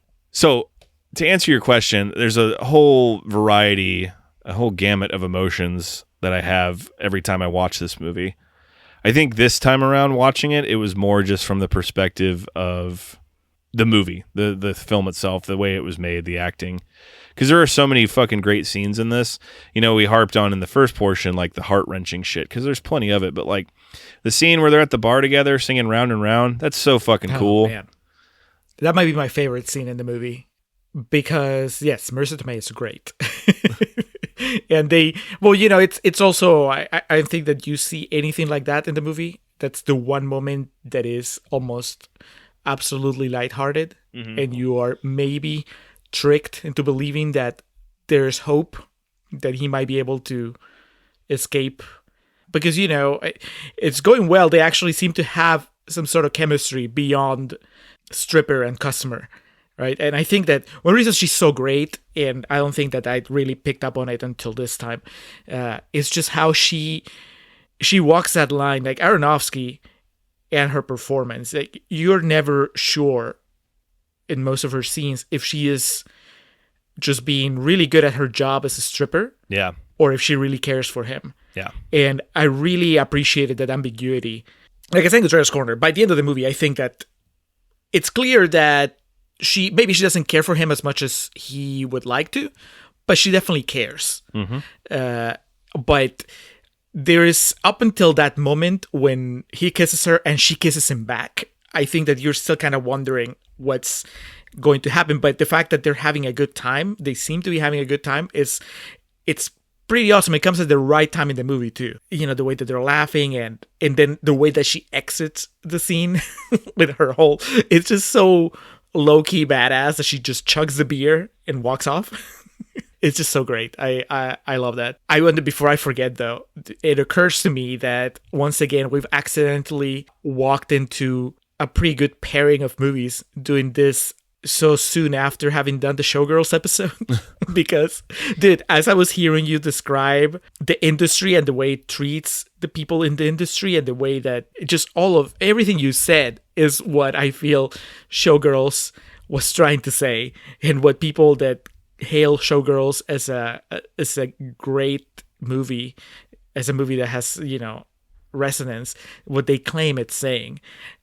Except that, in my opinion and yours, Showgirls doesn't pull it off, and this one nails it. Obviously, two different tones going for it, right? This one, slightly. This is not satire. It's not even trying to be satire. We don't know what Showgirls was going for, but this is very clearly a drama, pretty bleak one at that. So it was, I don't know. I think it's funny because, in the end, it's still the entertainment industry. It's a different area of it, but it's still that. And it's crazy because, I think that definitely before this movie, I never would have given much thought to what it's like to be a pro wrestler that is not at the top, right? The idea that, not that I knew much about pro wrestling to begin with, but I imagine most people just, if you experience pro wrestling in the periphery as something that's just around, you're like, oh, well, they're the guys that are on TV. It's like assuming that every actor, or that the only actors and actresses around are the ones that you see in movies, exactly, in movie theaters. But there's really this whole underbelly of struggling artists trying to break through, and most of them are not going to through their entire lives, and they're going to just either barely make a living, or live with having a second job, or give up on their dreams and just settle doing something else outside of that industry. So so many of them, that's why, especially back in the time that this movie was plotted, the late 2000s, there was just if you went to a show, there'd just be so many older guys that looked like the Ram there. Obviously the Ram was a high level performer at one point, but these guys just hang on. All you got to do is, the next gig, you never know who's going to be in the audience. Llewyn Davis type shit. I've often said, Llewyn Davis, I've told people that were, training in wrestling, or, guys in wrestling, you really should watch that movie and, try to understand what it's saying. I've always thought the parallels between that and, The Wrestler to a certain extent, and just the overall idea of, the independent wrestler trying to make it. Llewyn Davis tells that story beautifully. I say it picks you. There are plenty of fans that get into wrestling and it's casual, and then they fall out of it. When I say it picks you, I mean there's people that really just get sucked into it. The fucking psychos like me that travel across the countries to see it. And there's cases of wrestlers that got in and had a decent go of it and got out, and then went on to do something else with their life, be it stunt work, actors. It's just, there are so many more Randy the Rams than there are Steve Austins, The Rocks, and John Cena's. Even Hogan, Ric Flair, People regard as two of his best ever. They have to come back every once in a while because they need fucking money. Old, broken down pieces of meat that aren't good for anything else. And like I said, there seemed to be this real effort after this came out for wrestling to like clean itself up or give the impression that it is. And that's the thing that like today wrestling, they try to act like it's different and it's better. And the WWE has done things in the way of they will like sponsor wrestlers like the Ram, for example. If someone in that stage that didn't work for them any longer, but at some point worked for them, needed to go to rehab, they'll help out with that. It's still the same fucking industry, though. The fact that they do stuff like that for a PR front is, I mean, it's business. For the rest of my life, it's going to be what this movie painted it to be. It's a machine, and they can take the cogs out when they need to and move them along, and they can say thank you if they want to, but it's unlikely that they will. And when you get too old, it's time to shift you to the back and, you know, move on to the next one. And those guys don't know how to accept that. I think there are smarter wrestlers now in the sense of people planning exit strategies. You can't bank on being The Rock, but there are wrestlers like Xavier Woods is a good example of someone who's like building this kind of I don't want to say fallback, but he has a internet show that's really famous about video gaming, and it's already lent him to getting like spots on G4, like hosting gigs and shit like that. I think people have learned from situations like Randy the Ram, maybe from the movie directly itself, that you got to have an exit strategy, because these guys that have dedicated their whole lives to it, it typically doesn't end up too well. Like I said, fucking the look that the Ram was based off of with Lex Luger, dude's like paralyzed in a wheelchair now. And who knows what kind of compensation he's receiving for that, even if he has health insurance. I would like to see a movie, a follow-up, not a sequel, but, you know, something in this vein that would explore how the rise of social media has changed it, though, if it has at all. I mean, I don't know. I mean, you would know, but I can't imagine that there is not an effect now that, you know, you have... I know, like, a lot of these guys, obviously, they're like the Ram here, and they're like stuck in the Nintendo era. But still, there's also, I mean, you're talking about, you know, some wrestlers like smarting up and trying to find like alternatives to just the standard industry and all that stuff. But, you know, in this era of YouTube and TikTok and Twitter and whatever, it was like, can social media make a difference in the way that somebody that's not a superstar still manages to somehow take control of their wrestling career in a way that you basically don't see it happening for the Ram? There's something, I don't know if that was your experience with watching the movie. I never got the feeling that it was ever going to happen for him in wrestling. I thought that maybe there was a chance that he could manage to have a successful life outside wrestling. But to me, it seemed like it was pretty clear that that window had closed. And now it was just, for his benefit, he had to like get out of there. But that is a world that's not quite the world that we're in right now. So I wonder if there was something, if you were to tell that story in the year 2021, if the coming of social media would actually change the way that you tell that story, even if it's just something as silly as Randy the Ram having a YouTube channel where he just does shit, you know, and tries to monetize it that way. I don't know, something that makes it slightly less hopeless, or maybe it would be just as hopeless, even worse maybe, because it would just look ridiculous. Is that even a thing in the year 2021? Do you have such a thing as wrestlers that are not big stars, but they have like a presence online, trying to like hustling that way? I mean, yeah, whether it works or not is debatable.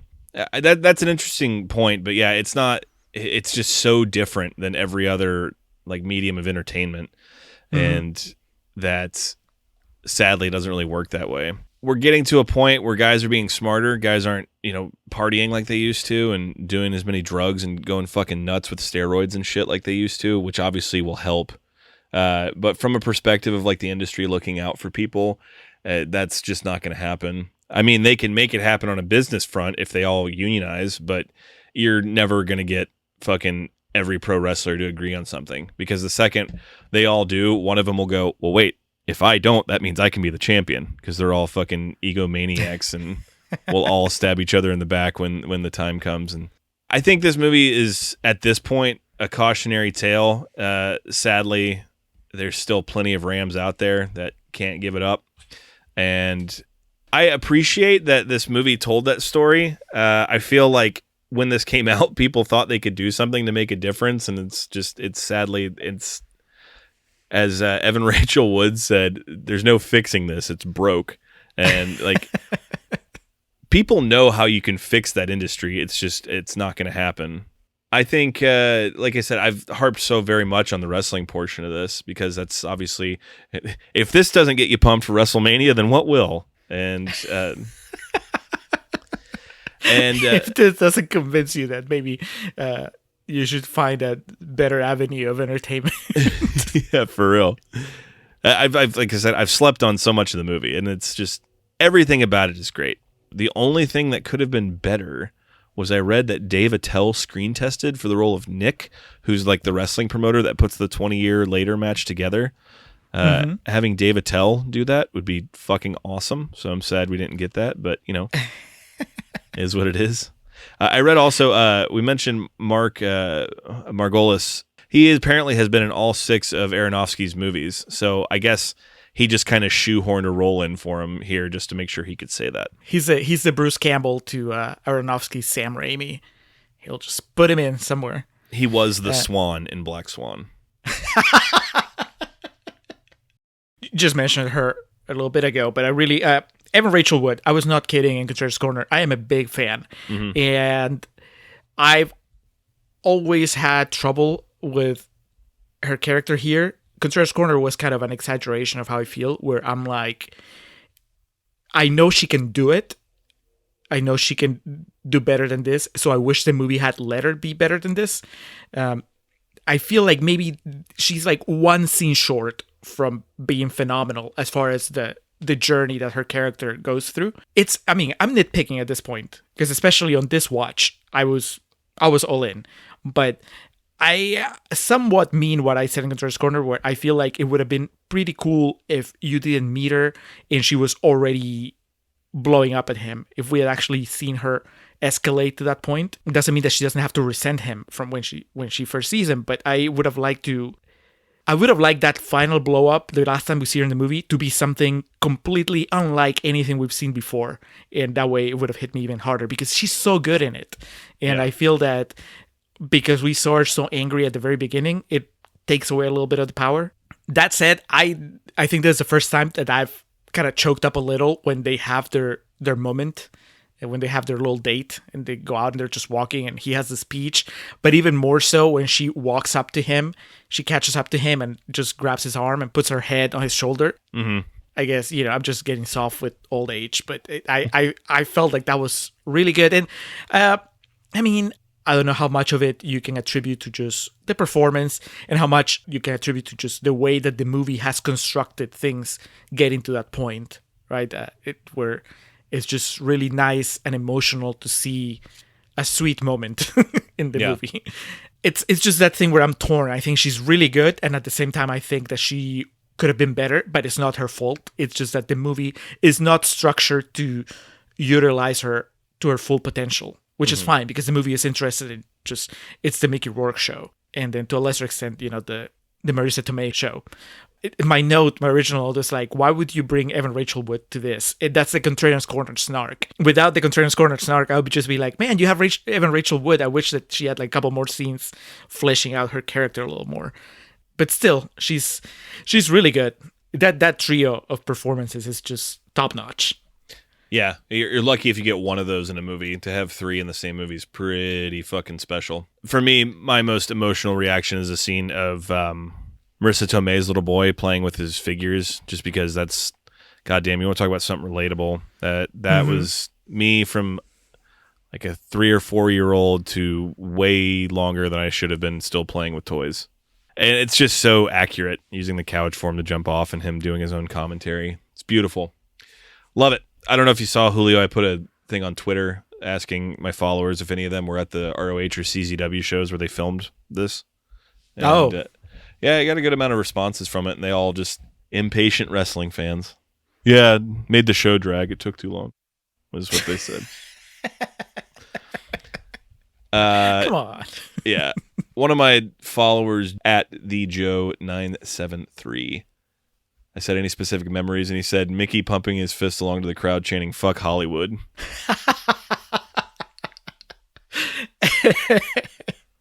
I was going to ask if you've ever been to a show that had a moment that was close to something as emotional as his speech before the fight at the end. Yes. The Ultimate Warrior gave his farewell speech, and he died less than 12 hours later. Oh, I think you told me about that. I don't know if it made it into the episode. It might have made it into the cutting room floor segment on Patreon. Yeah, that Brian winning was super emotional. I've been to too many of these fucking things, man. I'm just racking my brain now trying to remember. Experienced a large amount of emotions at professional wrestling events. I've never seen a speech that eloquent, though, and that perfectly put with all the accurate pauses and needed steps in. As I mentioned on the closing of our last episode, though, the Ring of Honor crowd was like catcalling him when he was doing that speech, and Aronofsky had to come out and explain to them like the importance of the scene. And some of the footage of him doing that is on the behind the scenes featurette on the Blu-ray. And it's just classic shitty wrestling fans. Just not understanding the significance of it, but also at that point in time, all the wrestling movies they had seen were Ready to Rumble and No Holds Barred. So I think they thought they were going to look like fucking toothless rednecks. And then incredibly, two things in that behind the scenes featurette that I was just absolutely mesmerized by. One, Darren Aronofsky in like a sweater and this really long scarf walking through the ECW arena, plotting how the shots are going to look, just looking like the biggest, douchiest director you've ever seen.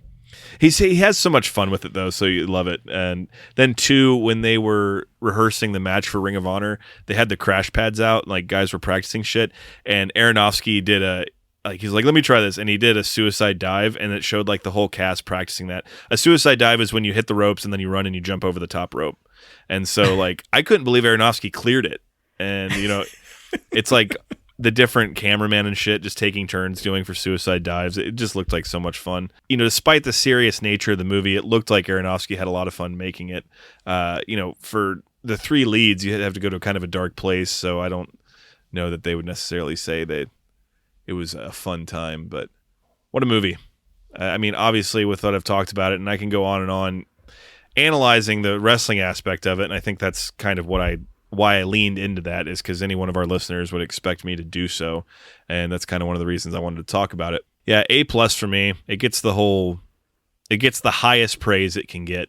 Kind of bummed that Mickey didn't win the Oscar for it. Sean Penn will be there again. I don't think Mickey Rourke will, because like we made a brief mention to earlier, the goodwill that he got from this, the big cash-in, was Iron Man 2, and he is not bad in that. I want to make that clear. He is fine. He's fine as Whiplash. It's just that movie wasn't good. He had the two big things I remember: Iron Man 2 and Once Upon a Time in Mexico. Yes. Yeah. Which, I mean, I thought he was fine there. I like Once Upon a Time in Mexico fine. It's a bummer that it didn't go further. Oh, well, he was in Sin City too. That was like the other big thing. I guess Robert Rodriguez had him for a couple of times. But yeah, it just kind of, I mean, I don't know that he faded away again, but it was not, Travolta's renaissance lasted longer, just to think of recent examples. Yeah, we haven't had Mickey Rourke's Bolt yet. That's kind of what we're waiting on.